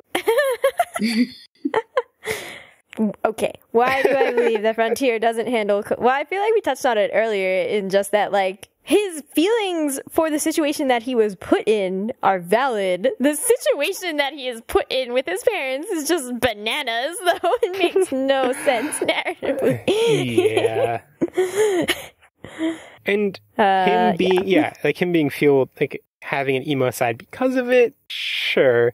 I also think, like, I think I mentioned it in 403, which wasn't out at the time this question was asked. But, right, I talked about how, like, the Dark Trailmon being linked to, like, what I suspect happened is, however Koichi got there, was the Dark Trailmon was involved, and that's how he ended up in Cherubimon's area and under Cherubimon's influence. And so, like, him getting the Spirit of Darkness makes sense. We even get, like, a little bit of explanation of Cherubimon trying to link lots of other Digimon with the Spirit of Darkness, right? And failing. Yes. And that, like, Koichi was the perfect candidate. So, and like I spotted out before, like, I think it's really neat to think of Cherubimon being the guiding influence on Koichi, similarly to how Ophanimon was to the kids. That, like, he just ended up in Cherubimon territory and then went down this dark path instead.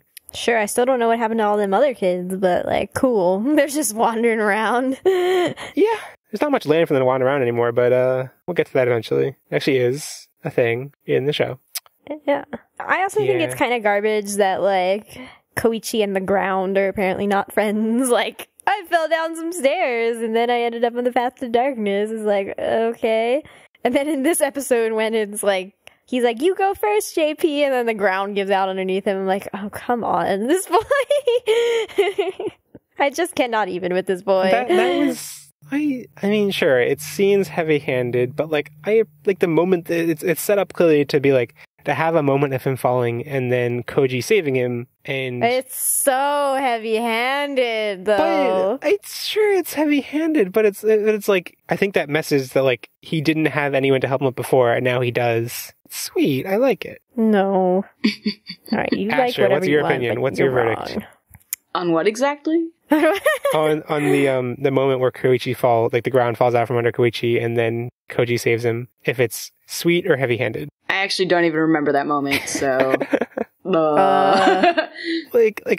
Ashley's, like, Ashley, when you say it's heavy-handed, I'm like, I don't think it's heavy-handed because I think it's something that, like, people might miss even. Yeah, you miss it because it's just so garbage.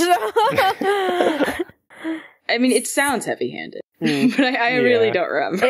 What was the context? They were getting onto something. They were getting onto something and the ground fell out. I would find it heavy-handed if it happened and then Koichi said to himself, Koji saved me. I have someone to save me now. I've come so far from when I fell last time and no one was there to save me. That sounds heavy-handed. Like, right. The little inner monologue thing, like, that makes it heavy-handed.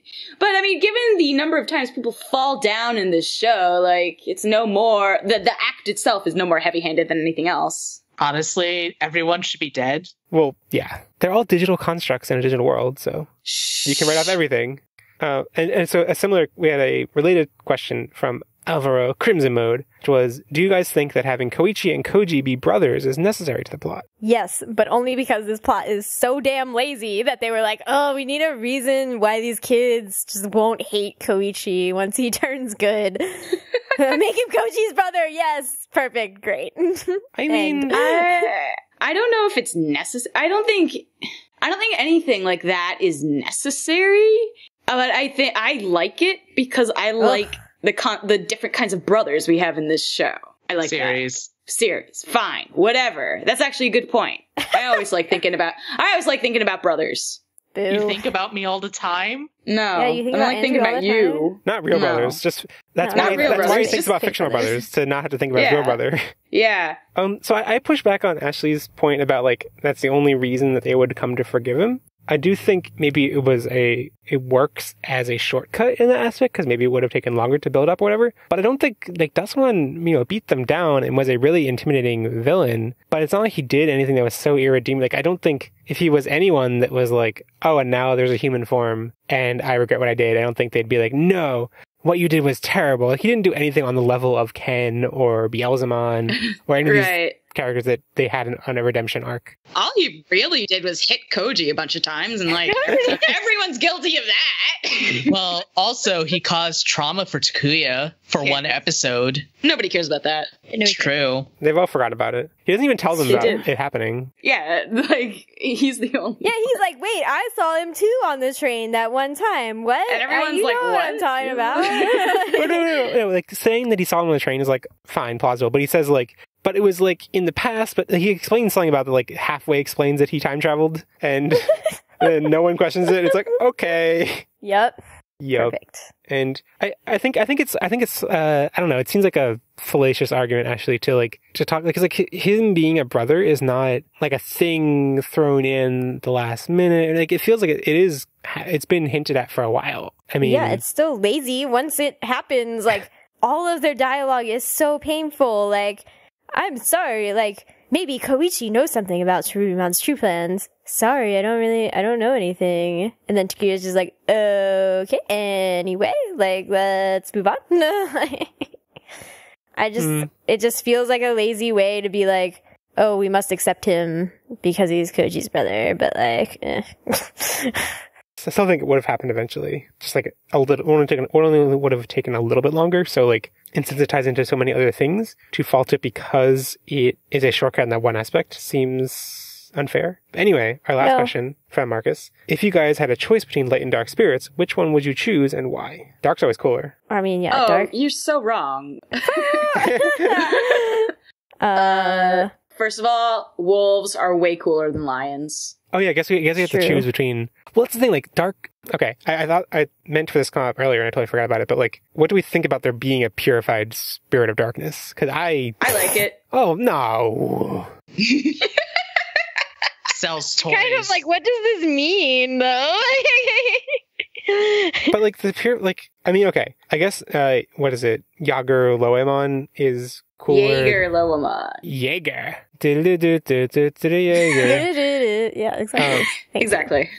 Like, he is cooler than Velgamon, because Velgamon was, I guess it's really just boils down to like Duskmon was too cool for his own good. Like, because Velgamon was also disappointing, and then Loemon was disappointing, and then, I mean, Jaeger Loemon is more... Jaeger Loemon is okay, but why does he have like a reload trigger that goes off on his back all the time? I'm like, no, I don't accept that.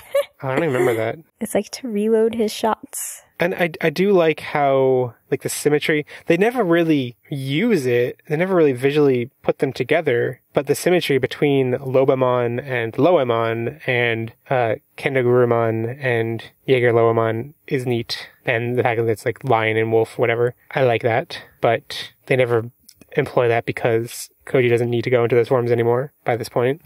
But it's just like... Yeah, I think it all just boils down to Duskmon being... Everything about Duskmon was implemented so well. You were like, I just want to be Duskmon. Yeah, but like... I would choose Dark, and then I would be Duskmon, but I'd be like a way cooler version of Duskmon. Like, I'd be more like Black War Greymon levels of fun. I'd be like Evanescence and not Linkin Park Duskmon. Yeah, right, exactly. And if I'd be like a Koichi that is... I can't even think of another example. Something else that's not Nickelback. You'd be the Blink-182 to the Nickelback or something. And now it's time for a quick diversion with a Transgarbled iTunes review. We take your 5-star iTunes reviews and transgarble them by translating back and forth between Japanese. What I found this time is actually that Google Translate has gotten too good and does not butcher it anymore enough. So what I used to do is like try going back and forth between different languages that aren't Japanese. This time I just went to Bing Translate, which is like, yes, Bing Translate, you're breaking it. Great. That's what I needed. That is the most amazing plug for Google Translate I've ever heard. Google Translate. Too good at translating. Stop it. So, Ashley, can you read? Or Asher. Asher is the best voice. Yeah. He's just his own girlfriend. Title: Yay, Digimon! Great podcast for anyone who can't get enough of Digimon. The hosts are very fun and do a great job examining and analyzing the franchise as a whole, with the perfect mix of love and some realistic criticism for Digimon. If you are at all a fan of Digimon, this podcast is a must. This is a really nice review. Yeah, that's really sweet. Aw, Ash was like genuinely touched by this. I'm moved. My life cycle with reviews, like, I'll read it around the time when it comes in. I'll be like, oh my god, that's so, oh my god, like that means so much to me. And then I'll, like, after months, like, totally forget about it. And then I'll find it again and be like, oh, I forgot about this. It was so nice. So, and the Transgarbled version is, so the new title is A Good Digimon. Okay. We're a good Digimon, apparently. Digimon, we're good. Good. Good. The wonderful podcast for those who do not have a Digimon.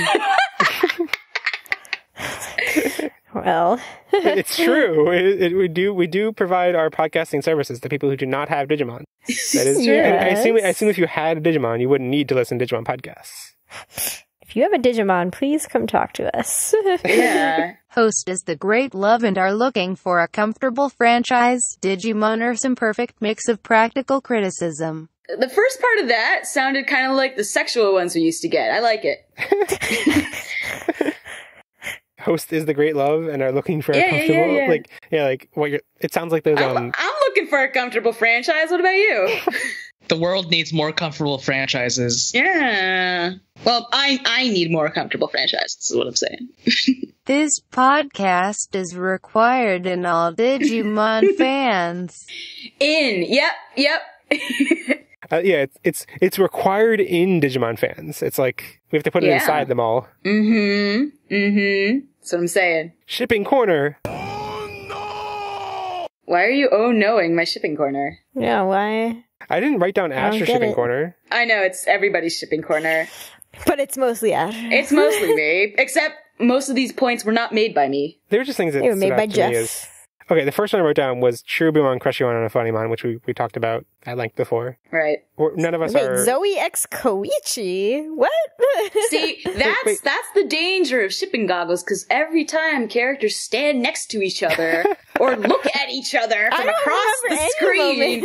There's a moment, it's in the Ice Devimon episode. I can't remember exactly what happens, or they say whatever, but like she's in his face. Like I think she's like congratulating him for doing something, and she's like, oh hi, like all up in his face. If you guys even notice the scene, then it's not that strong of a ship. My thing that I wrote down was like, oh, JP must be so excited to have Zephyrmon just like be that close to him. Oh yeah, I remember that. That sure was a thing. That sure was I a missed thing. It was in the episode with where Ofanimon, whatever, died. There's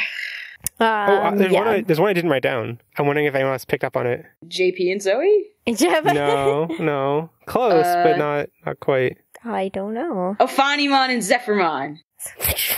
No? No. Alright, I don't know where you're looking then.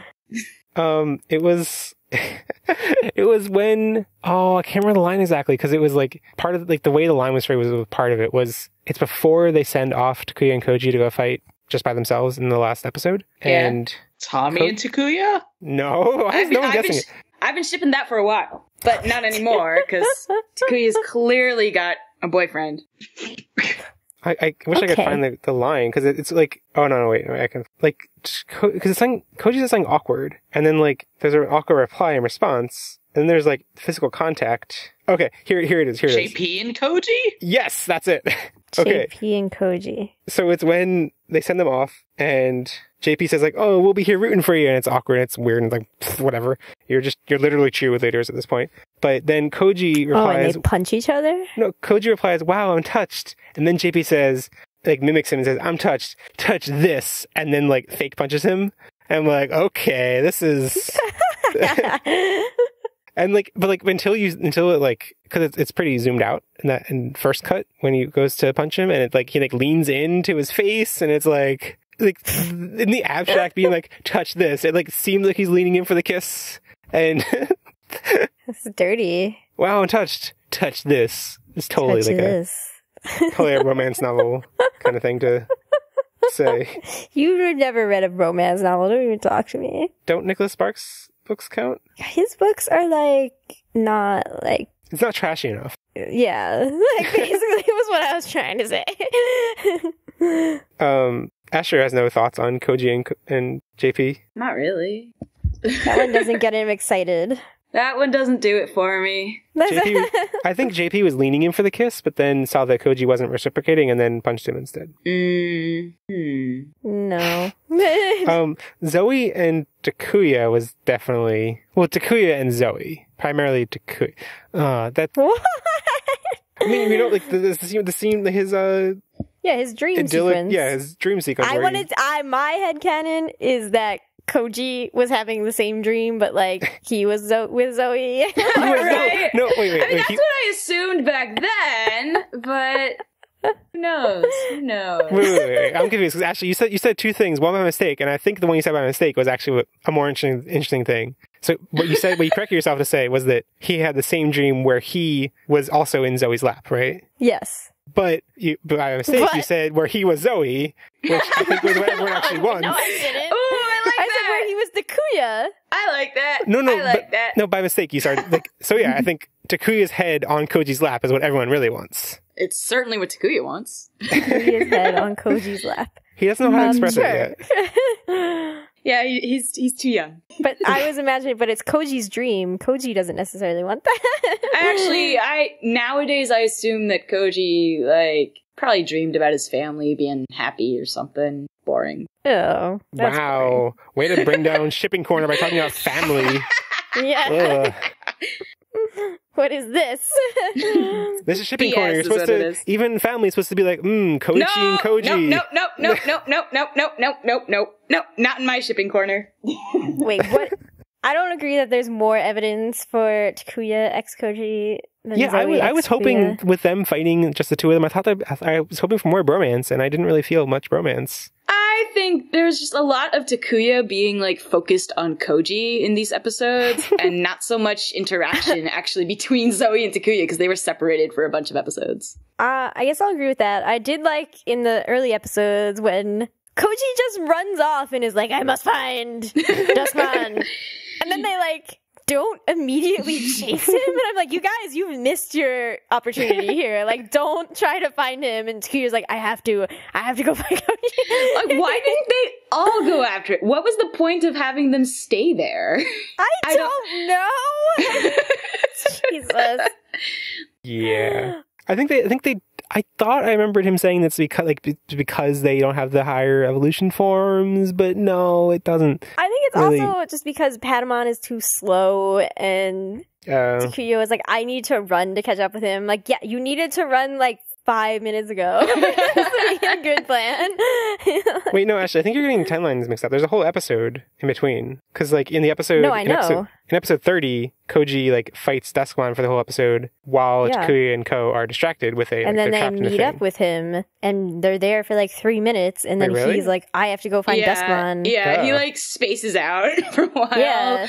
And then he's like, And they're all talking about, like, oh, it's great, now we're all together, we can go to the Rose Morning Star, and then Koji's, like, not paying attention, and he goes. It's great. He's just like, I must find Duskman, and then he runs away, and then, like, all of them are like, where is he going? But none of them try to immediately chase him, so it's like, all right, now you're just all gonna be wandering around, because you didn't, like, take charge immediately. I just really like my joke from the recap of Takuya abandoning his babysitting duties to chase after his boyfriend. Yep. Okay, Asher agrees. It's literal.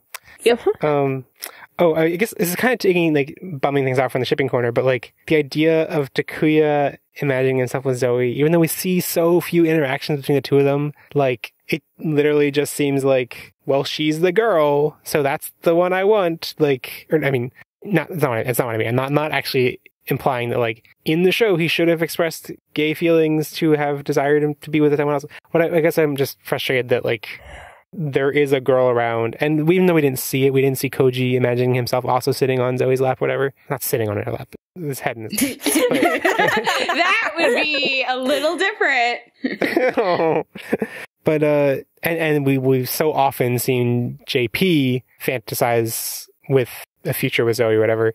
It's just like having all of these boys, I mean, we've only canonically seen 2, fantasize about being with her, even the ones that don't have any actual chemistry or like show desires literally outside of these dream sequences. It's just so gross and so like, ugh.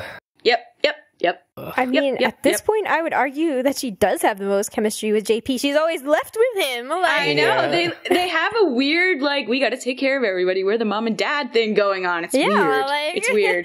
I don't want to ship it, but at the same time, like... It's the one that makes the most sense. Yeah. I don't ship them, but I'm like, these two make really good friends once JP's not hitting on her all the time. But he's always... Yeah, he's always kind of hitting on her. Right, like sometime in the distant future when JP has like matured beyond this and like doesn't hit on her all the time like that, sure, there'll be a totally different dynamic though. Like, JP's kind of the worst. But yeah, like I imagine them like hanging out, and then Zoe's like he's definitely given up on her, and she wants to get him a girlfriend. I almost said boyfriend. I mean, he wants Koji, so she could help match them up together.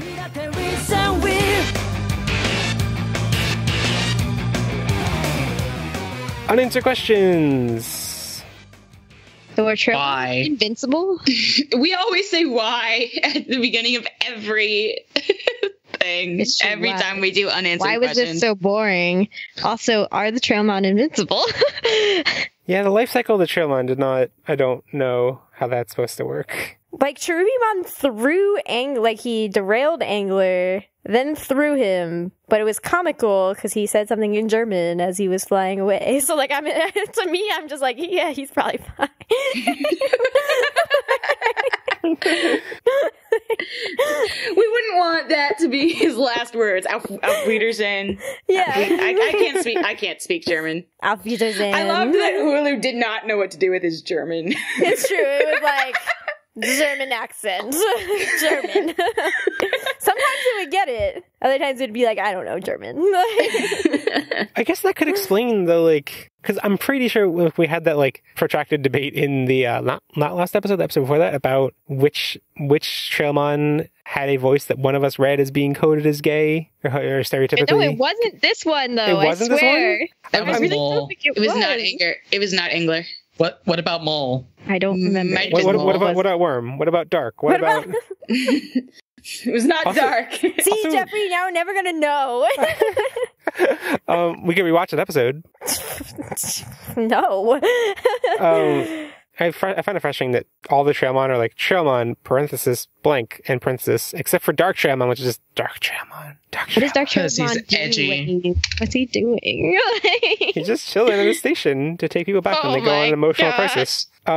I wrote down one unanswered question in the shared doc. I wonder if anyone knows what it's referring to. Butt. Is episode 35? Is it episode 35? Are we talking about JP's butt or Zoe's butt or? Why would you go for JP's butt first? Why'd you gravitate towards JP's butt? Because there was that one scene. Yeah, there's one Trailmon episode where he's cowering and it's just like close up on his butt. Yeah. This is not JP's butt. It's the standard. It's the canonical frontier butt. The canonical frontier butt. It's Kazemon's butt. Yes. Are we talking about how she tried to butt down the mirrors? Yeah, like everyone else does their attack and succeeds, and then she tries to butt slam it. And her butt is just not. Her Keijo training has failed her. She has not trained hard enough for the Keijo at this point. I mean, it's like, it is the one thing that's like, this is just a physical body part. Like, I don't think it would ever have been practical to like smash Crystal the worst part of it is that in the recap for the next episode, Rika says something like, when they tried their hardest to like do whatever, and it's just a clip of her failing to like break it with her butt, and I'm just like, no. God is made of butts. God is made of butts. That's interesting theory. Okay. You can't disprove it. I can't disprove it. I know now, without a doubt, Kingdom Hearts is butts. I enjoy how happy Asher was to say that. I wanted to pause and have Asher do it, but then I was like, is he gonna like pick up on the signal to do this? Like, You know it so enthusiastically. I mean, again, why did the 10 warrior people set up a checks and balances of 3 people when there are 2 factions? That just doesn't. That's a bad system. Yeah, and also just like the presence of like the way Asher you were describing it before was that like those are the 3 celestial Digimon, those are the 3 that exist, and it's like okay, could see that, but in what form did they? Were there just these super strong Digimon that existed in the world when they defeated Lucemon? Like just chilling, waiting. I don't ask Digimon Frontier about its plot. Really? I don't ask. When you watch it, you're just like, I accept that. I accept this train with one car being at a 90-degree angle. Okay. You just accept it. I haven't. So we're talking about a screenshot from listener. What is his actual handle? I can find it on the Podigious account. Stephen Reeves. Yeah. So we're talking about a screenshot from listener Stephen Reeves, Wildwinning64 on Twitter, and it's a screenshot of Takuya looking out of a Trailmon window at another Trailmon, the same Trailmon. No, I put it in the correct place. Oh, well, yeah. But so without seeing the rest of the shot that it's in, I assume this was he was looking out at the end of the train. That like this would be the door you would take to open. You would open this door to go to the next train. Wasn't it totally 2 different trains though? No. Bro, even what, Jeffrey? That doesn't make any sense either. The way this shot is framed. It still doesn't make sense. But it like makes more sense than there just being another Trailmon perpendicular. Yeah, but I was confused about this too. Because I was like, didn't they get out of the train and weren't there 2 trains at that station for some reason? It was... I don't understand. No, I'm pretty sure it's the train he's on. Because it stays like this for a while, from what I remember. Yeah. And he's looking out the side window? Yeah. Yeah, it's a side window because you can see the other doors and there's circle windows. I'm pretty sure it's a side window. When was it? That was after Koichi joins them. Yeah, and they have their awkward... What's up, brother? On the train. What do brothers do? Before that, right? They text each other at stupid times. How do you really feel, Ash?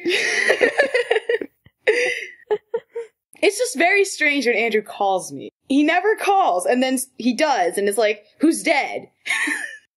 And he's just like, explain origami. It's like, I was not prepared for this moment. I have not eaten dinner yet. I'm gonna start calling you randomly, Asher, and see how you react. I will probably not pick up. Wow! Well, it depends on when you... No, it depends on when you call me. I am, like, at work and in class, like, all the time.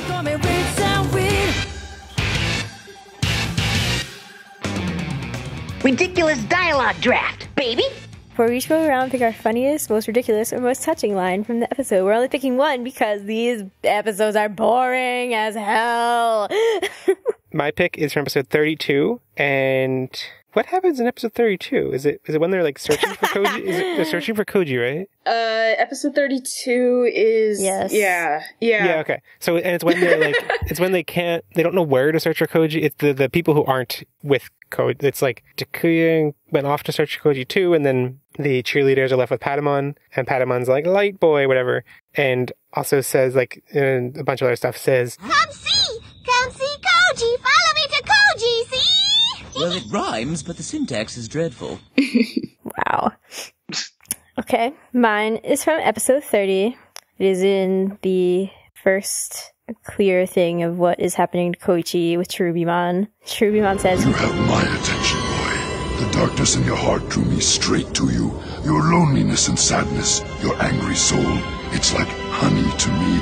Sweet, pained darkness. Darkness? I like you. when he said all of these things, it's so amazing. what? Why? And that is the end of the exchange, and it's great. I don't believe this actually happened. That happened. That totally happened. It was super weird. Super weird and strange and great. We didn't talk about Cherubimon X Koichi as a ship. Yeah, that Oh no! Apparently, all you need to do to like get rid of Ash is say the wrong ship, and then yeah, and then he's like, I hate It's true. It's true. I have very strong feelings about ships, apparently.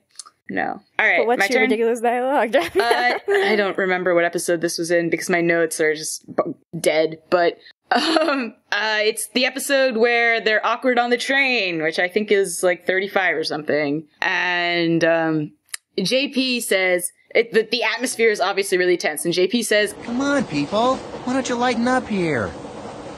I'm light. I was like, what is this? Who wrote this episode? Well, you're assuming that someone wrote it, and it didn't just happen. you know, you're right. I should not make that kind of assumption. You're right. All right, Andrew, what's your submission to this? Well, mine is really bad. So in the last scene on Digimon thing in episode 35, the narrator, who is not Rika, mentions, But their new bud Oryxmon proved he was bad to the bone. Oh, yeah. I was like, oh, definitely not Rika. What are you doing? But it was great. and that's probably the only time we're ever gonna use the opening narration. I was really hoping that definitely not Rika would be funnier than she actually is. Yeah. In the beginning of the season. I do feel bad for her throughout. Like, she mentioned something being exciting or something at some point. Like, you wouldn't be excited by this. You wouldn't care. This is character assassination. Yeah. It's basically.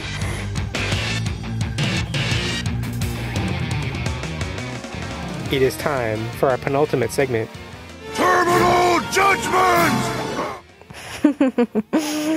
I'm glad the sound clip happened for you. I am too. I did not remember. I did not choose his name a season ago, whatever, because I knew it was a Cherubimon attack. Like, I was blown away. I was like, wait, what'd you say? What'd you say? Bro, what'd you say, bro? Bro. I chose the name because of computer terminals felt like it fit Tamers, and train terminals felt like it fit Frontier. And yeah. And if I had known it was a Cherubimon attack, I would have been using that sound clip this whole time. Anyway, yeah. Any last thoughts about the arc before we give it a... This is the worst that Digimon has ever been. Period. So far. Yes. Way to be optimistic. Yeah. It can always go down. It just keeps spiraling out of control here. Ugh. I mean, we're going to start getting into the Royal Knights now, right? I have no optimism, no hope. So nothing at all. Like, Ashley, you say it's the worst Digimon's bit. Like, do you think it was really worse than the Beast Spirit chunk in Frontier? Yes. 100%. Actually, can we rank the arcs we've covered so far? Now that this is our fourth. So we have the Human Spirit arc, the Beast Spirit arc, the Sakakumon and Takuya Tokyo arc, and then the Rose Morning Star arc. Okay. So Ashley, do you have your ranking? Sure. I would put the Sakakumon arc first. I would put Beast Spirit second, because at least there were silly people in it being silly, and like they were angering, but like they were more interesting than Duskmon. Then Human Spirits, which was garbage, because the kids were all garbage in the beginning. And then this, because it just bored me out of my mind. Asher? I don't know. Don't even bother asking me. I mean, yeah, like, okay, instead of like ranking the other three, like, do you think this would be near the top, near the bottom, the middle? Near the bottom. Okay. Absolutely. Same. My ranking would be Sakakumon first, and then Rose Morning Star second. Hate is gonna hate. Wow, I'm leaving. I'm getting a snack. Jesus. Yeah, I don't know if I can actually back it up with... It's just like my own personal enjoyment. I feel like so many episodes have been built up to the Cherubimon stuff that, like, even though the episodes themselves don't pay off much of that well, it still feels like the most hype and feels like the stakes are the highest, and they are. And I feel like that's what at this point, looking back, like, I look back at the earlier stuff and I'm like, oh, I barely even remember much of it. It felt so bleh. And at least this is bleh for a purpose. I don't know. I'm so hesitant because I probably will come to change the decision later on. Looking back at the season as a whole, I probably won't keep this the same way. But then Sakakumon, Rose Morning Star, then Human Spirits, then Beast Spirits. Wow. Yeah. You are a rebel without a cause. My cause is protecting Cherubimon's honor. Too many people. Shut up. Let's lock in our MVPs. No. I had one discussion point which didn't come up. What does everyone think about Emperor Greymon and Magna Garurumon? I hate his accent. Oh yeah, it's the same actor, right? It just sounds older. Takuya or Emperor Greymon. No, he's putting this weird, just the way he speaks is really annoying. I thought he was just trying to sound older, which didn't seem warranted. He's trying to sound like a knight. He's trying to sound British, like a British knight. And it's really obnoxious. Mm-hmm.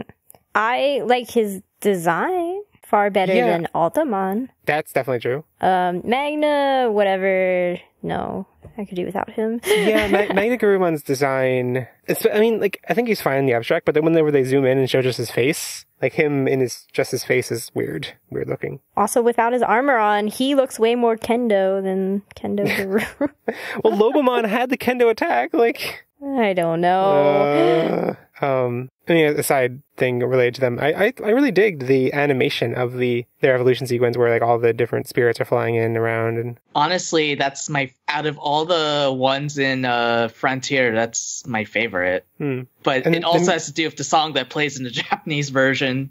Oh, I haven't checked which one that is. I'm pretty sure it's With the Will. What are we talking about? Oh, well, With the Will plays during all of them. No. Yeah. With the Will plays in episode 1 with the human spirits. Does it? I'm definitely sure about that. I'm not sure if it plays during all of them in between, but definitely, I think it's in all of them. I think there's a different one for the final evolution sequence. Anyway, it's also seeing all the spirits flying around is the first time I really realized that it is a pretty big tall order to have these 10 legendary warriors and there are 20 different designs they had to have. And I don't know, looking back on it, I'm that was actually we diss Frontier for being really sloppy and really bad and boring and all this stuff. But they had these 20 different characters they introduced, and all of them felt like they had their time to shine. And we don't look back and oh, they were all great, but they did explore a big cast of characters, and I don't know, is on some level impressive. Whatever, I messed up. It's the last element that plays during this one. Oh. Yes, hyper evolution. MVPs. I was trying to see if I could get the last element to play during the background while we say MVPs. And now, to the background music of Last Element. What are our MVPs for this arc? Am I going first? Yes, actually, you need to match this epic music. That's am I going first? I don't know, awkward silence. I'll go first just to get it. Well, I'm gonna go first. Oh, Oryxmon? What? Yes! Troll vote is trolling. All right. He's bad. To the bone. Oh, boy. My vote is for Cherubimon. Really? Your vote would be for Cherubimon, you loser. It's for Cherubimon just because, I didn't feel like anyone really stood off in this arc, and the things I liked about it were the backstory and Cherubimon having a coherent plan. It obviously fell apart, but, it was surprisingly coherent for Digimon, so I'll applaud him for that. Although seeing his AMV that I'm watching in the background, Emperor Greymon does look really cool. So if I didn't choose Cherubimon, it would be him, but it's Cherubimon. Okay. Yep, all right. Still Takuya. That is still Takuya. My pick is Patamon, because he's the only one who, gets us rolling. These stupid kids. These stupid flies. The light boy! This way! Patamon is Jerry, right? Yes. Yes. Really? Voice, yes. I had no idea. Well, now you know. Yeah, now I know. Now I know I can do a Jerry impression. Who knew? Who knew? In case I edit it out and I and Ashley sound randomly really hype, I was playing Hyper Evolution. Oh, and I'm going to keep playing because Andrew needs to pick his... Yeah, and why are you stopping it? I was also going to pick Patamon. Oh. Softman Bros. Picking the Patamons. Alright. Okay. We didn't explain the fantasy draft. The fantasy draft. So we just picked our MVPs for this week, and though that means that anyone who picked those in their fantasy draft teams get points, but we also have other ways you can get points. Fantasy draft is a thing where we post on social media and the website, and you reply on social media or on the website to pick a fantasy draft team with a human character evolving into a Digimon character, and Yeah, we also award points to the most, how do we describe the most ridiculous and the most desired? There's one word, I always want one word to describe them. I can never think of a... most desired and most off the wall, I guess. Oh no, most desired and most WTF. I think that was the most concise way. Yeah. So, yeah, you can pick them. Coming to the end, if you're listening to this now and you haven't participated in the rest of the season, there are only, I think, 2 more shots? No, 3 more, including Lily, I think. 3 more shots. Yeah. So it is possible to make that up. That's 3 out of 7. I think one of the people who got second place in the second season, like, shot up from the middle of the season because they got a bunch of the WTF or desired points. You can make back a lot of points if you get all of our votes for WTF or desired team. So yeah. Participate.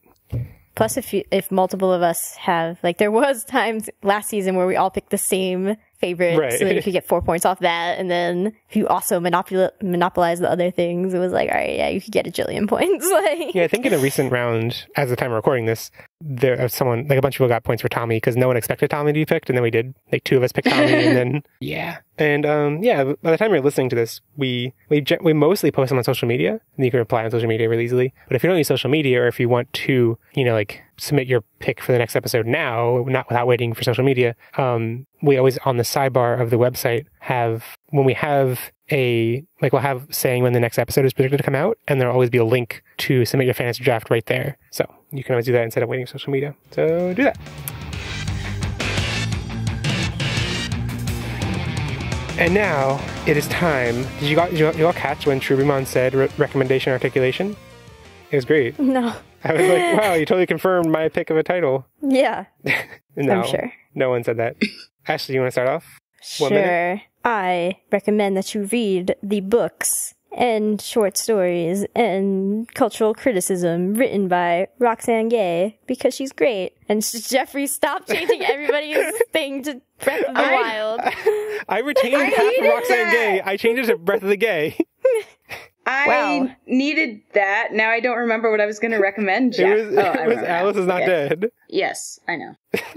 Anyway, Roxane Gay has her stuff is hard to read. It's very dark. Asher would not like it. Don't read it, Asher. Wow, okay. It's like dark, sexy violence against women. Wow! Stuff. It's hard. I definitely wouldn't like it. Wow. Asher is like, I hate this person already. I don't hate her. You hate what she writes. I would not enjoy that, no. Yeah. That was a good instinct telling me not to read that. But probably it's good quality. Ashley and I may differ on like every issue of content that we enjoy, but we do. I respect Ashley's. We agree on the same like values that we want from the thing. Yeah. We just get there in different ways. Totally. Yeah. Her most recent book is called Difficult Women. It is about the difficulties of being a woman and also women who are perceived as difficult by garbage patriarchy. The end. She's also been in the news lately because she pulled her book from Simon & Schuster because they were publishing Milo blah blah blah plus book. Yananopoulos. No, I don't want to pronounce his name correctly. Don't try. I don't think it should be about like whether his name is hard to pronounce or not. Not wanting to say his last name because he's a garbage person. I'm totally behind that. Milo bullshit. Milo bullshitter. Yeah. Milo BS person. So she was like, I'm making the very hard. It wasn't for this book. It was for a different book that hasn't come out yet. Like her memoir or something. Yeah. It's called Hunger, apparently. Yes. I can never remember, like, she has too many books, and then I'm like, is it that one? Sure. I'm going to recommend another podcast. It's called Alice Isn't Dead. It's by the same people that do Night Vale, do Welcome to Night Vale. It's written by Joseph Fink, in particular, and performed by Jessica Nicole. It's the story told in sort of audio diary format of a woman who goes trucking across America to find her missing wife. It's very creepy. I'm only a couple episodes in, but it's fantastic so far, and I recommend it highly to anyone who enjoys sort of subtly creepy, but beautifully written stories. And beautifully performed, too. Jessica Nicole's voice is very interesting. Since this vaguely has to do with Shibuya, I'm going to recommend Super Gals, which is a kids anime that aired actually around the time of Frontier. And basically, it can be described as Sailor Moon without the magical girl stuff. So just girls hanging out, and occasionally there's darker stuff like gang violence, abuse, relationship type stuff. And it's really, really well done for the age demographic. Cool. If Digimon existed in the Super Gals universe, all the characters in Super Gals would probably get there first. And they would probably be better characters. Okay, my pick is unsurprising. It is Zelda Breath of the Wild. I definitely in a minute can't explain why the game is so great, so I'll just explain why I went into it expecting nothing. Every Zelda game that had been announced prior is always announced and hyped up with its theme. You know, like Ocarina of Time being like time travel, Ocarina, Wind Waker, exploring the ocean, Twilight Princess, Wolf, Skyward Sword, Wii mode stuff. But this was the first time that a Zelda game was announced, and the core thing that was hyped about it was its gameplay, was like the mechanics of the fact that it's an open world. And I hate open world games, and the fact that there was no other aspect of the theme that was really hyped up at all, and it was just, it's an open world, it's such a good open world. I was like, I really don't buy this is gonna be any good, and I'm really not looking forward to this at all. And now after playing it for 15 hours, I think it's the best game ever made. So yeah, I think that's all. Too bad you're playing on the Wii U version. Yeah, Jeff. I mean, God, you're playing the inferior version. Anyone in our Slack knows that I had a long debate trying to, because I basically was like, I shouldn't play until I get a Switch, and then because I'll be playing it in the ideal, optimal way. And then I eventually caved and got it on the Wii U, and it's amazing. Because we all berated him. We were like, "You're wrong." I mean, I this and this reason. I mean, I bought the Wii U version and the special edition Switch version marked up because it's not available. It was through a reseller, and so because I'll someday have a Switch and someday play it on there, and it came with a nice case for the Switch, which I'll someday have. Anyway, yeah, if you want to actually hear why it's good, if that informs your decision, if hearing about why I thought it'd be terrible doesn't inform your decision, there are lots of podcasts and reviews and stuff you can find because it is great.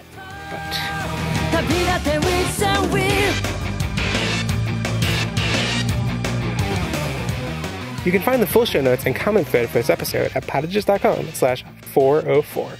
Jump in the comments to let us know what you thought about this episode, like which ship we talked about disgusts you the most. But you can also go to the episode page to vote on your favorite ridiculous dialogue draft pick and to rate how much you like this arc. You can also let us know your thoughts via social media, email, or with the will thread, the Digimon subreddit there for this episode, or just by playing emo soft rock loud enough, just by playing fake Nickelback loud enough that we hear it. If you want to be featured on the next feedback episode, you can also answer our voicemail question. What is the most romantic ship in all of Digimon, and why? Do we have a loop of Careless Whisper? Sexy voice. Oh, you think my voice is sexy? All right, you can either call 913-KALUMON if you're in the U.S., or email an audio recording, 90 seconds or less, to podigious@gmail.com. Our new Agunimon artwork this season is by Jubia Majo on DeviantArt. Podigious is made possible with your support on Patreon, including support from our champion Patramon, Diabjomon, the famous Tokujo on Twitter, Joe Keto, Kai Lunamon, Kaiserwashi, Michael Penny, and Red from fellow Digimon podcast Breakfast with Digimon. Our ultimate Patramon, Alvaro Crimson Mode, David Grauman, and Marcus. And our mega Patramon, Sam Kruwagamon, who's on the Moncast, which compares Pokemon and the Digimons. We don't know what the Pokemon is. And he would like you to check out his partner's Tumblr, purple-pixel.tumblr.com. You will find cute drawings there. If you want to support the show, check out our Patreon. For $1 a month, you can join our private group chat on Slack, where lately everyone has been telling Jeff that he's silly for waiting to get Zelda until he got a Switch. Yeah, Jeff, play it on the Wii U. Do you come to regret that now that I've played it for 15 hours over the past, 18 hours? I don't care. I'm leaving for a week. You can play all the hell you want. That's all my life's gonna be. Yeah, I know. And then looking back, I'm going to associate it with sadness because I'll be lonely. And then Great. That's my goal. Sabotage your feelings about it. You can also get cool stuff like commentary tracks and behind-the-scene notes for $3 a month. a new sticker and button every month for $10, ability to choose episode topics for $15 a month, and a monthly Skype hangout with Jeff and Ashley for $25. You can find Podigious on Twitter, Tumblr, or Facebook to keep up with the Digimons, hear about upcoming episodes and recordings, and get funny Digimon images and GIFs. You can not really find me on Tumblr at Asher Dashery. Ashley's on Twitter at AshMcD00. Andrew's on Twitter at Drew Softman. And Jeff is, I think, on Twitter also at AshMcD00. Yeah, Sorry. AshMcD01. That'd be cute, actually. That would be cute. No, really, it should be AshMcD009. Yeah. Can you say my thing over? I'm definitely Jeff on Twitter. That's me. Yeah, okay. Share the podcast with your friends who would jump in front of a giant bunny and take every hit for you. And don't share the podcast with your friends who would keep the fact that you have a twin brother from you for your entire 12 years of existence. And join us in 2 weeks as we enter the critically lauded Royal Knights arc. Bye! Bye! And remember, never stop digivolving.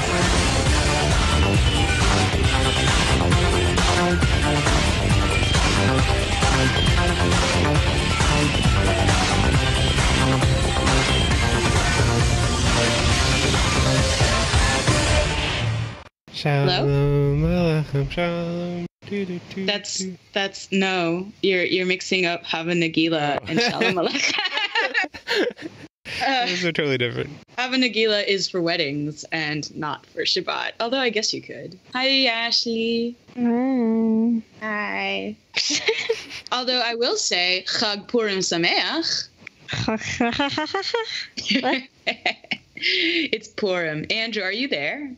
I've pressed it, but also I'm mad that Jeff is not playing Zelda naked. What? Why are you mad about that? Apparently you unlock new dialogue, like characters look away from you if you're naked and stuff.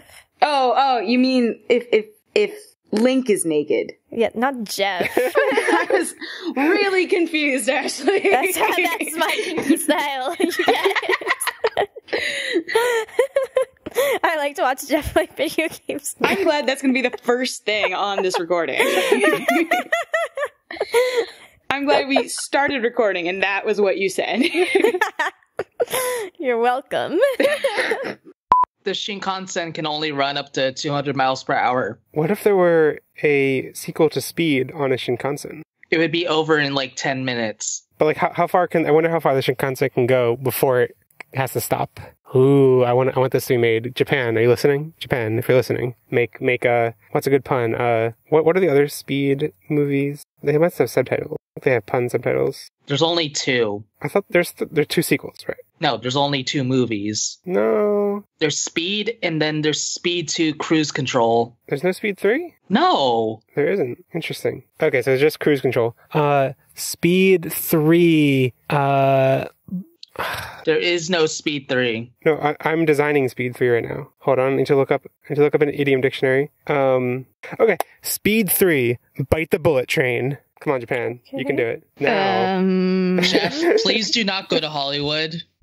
In episode 30, Oh Brother, Where Art Thou? AKA Red Bull gives you wings! Cherubimon gives Duxmon. It's just Duxmon and Duxmon. Just I like it. Just tails. Woo. No, imagine like Duxmon is just tormented by this like trail of ducks following him around all the time. That is Duxmon. Is it his DuckTales? This would be better than Frontier, actually. So, Cherubimon is... Yes, it is DuckTales, the bird. That's what we just... No. Left to their own digivices, the side characters beat a dead train full of German accent jokes. Okay, how great is Left to Their Own Digivices? That was really good. I actually really liked that. I was frustrated. I'm like, oh my god, it's taken us 4 seasons and I just thought of that joke. Oh no. Wow. Okay, Jeff is getting kicked off. You're doing this for, what, 2.5 years, man? Yeah. Yes. I think it's almost 3 years. Is it almost 3? That's disgusting. Oh no, it is. Oh, it's really close to 3. I mean, we've been recording for 3 by now, I think, because we released at the end of March. Oh. We released a couple days before Google released their April Fool's joke, which turned into Pokemon Go eventually. Oh yeah. Like it was like the thing where like in Google Maps you could see Pokemon, which then people were like, but let's make it a real thing. Like, yeah. Pokemon Go. I remember at the time I was worried because I was working on Apple Map. I was working at Apple on Apple Maps, and then and released a Digimon podcast, and then a couple of days later, Google Maps was like Pokemon, and I was like, oh no, it's trouble at work. And No, I was mostly like, wow, Digimon, you made some sort of compelling backstory, and of course you squandered it, but like, that's nice. Like the way you outline that makes me so curious. Like I wish there were a showing of the Sword Art Online movie nearby to bring you to. Maybe you can watch it. No, why? Don't get what? How did we get here? Because I think it is a similar, like, there are really interesting concepts that it plays with.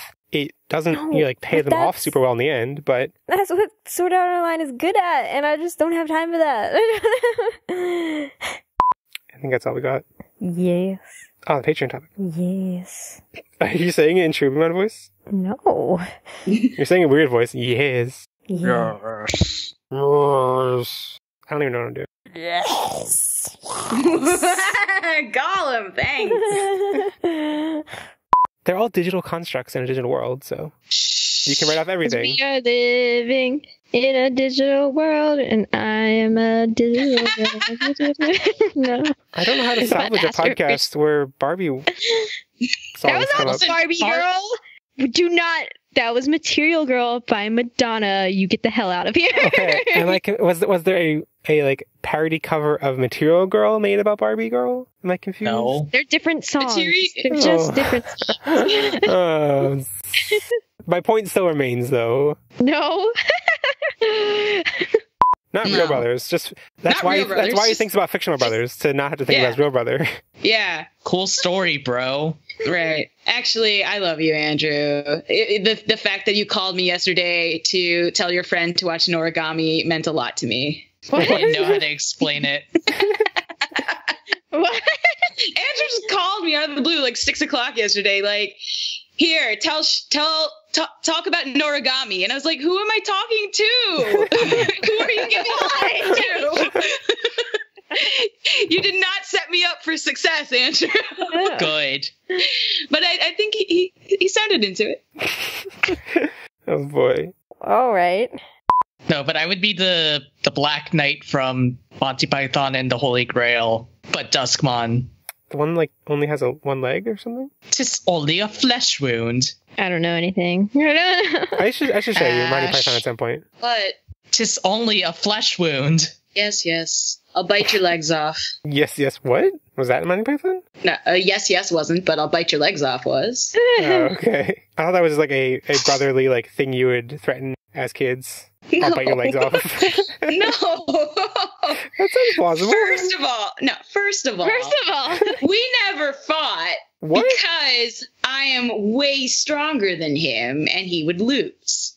Okay, wait. I'm seeing that apparently the Washington Post has a new slogan, and it's "Democracy dies in darkness," and that's amazing. What? Oh my god, I'll link this tweet, which is so fitting for Digimon. It's literally what happened in the episodes we watched. Yeah, I mean, it's true. This is amazing. What? That's so strange. Neymon's a beast-type Digimon? Yeah. You know, he's one of those hard sex beasts. Yeah, obviously. And remember, never stop digivolving unless you're the only two characters who ever get to digivolve. And in that case, you should probably stop occasionally to think about how other people could be digivolving too at the same time if you didn't hog all the spirits.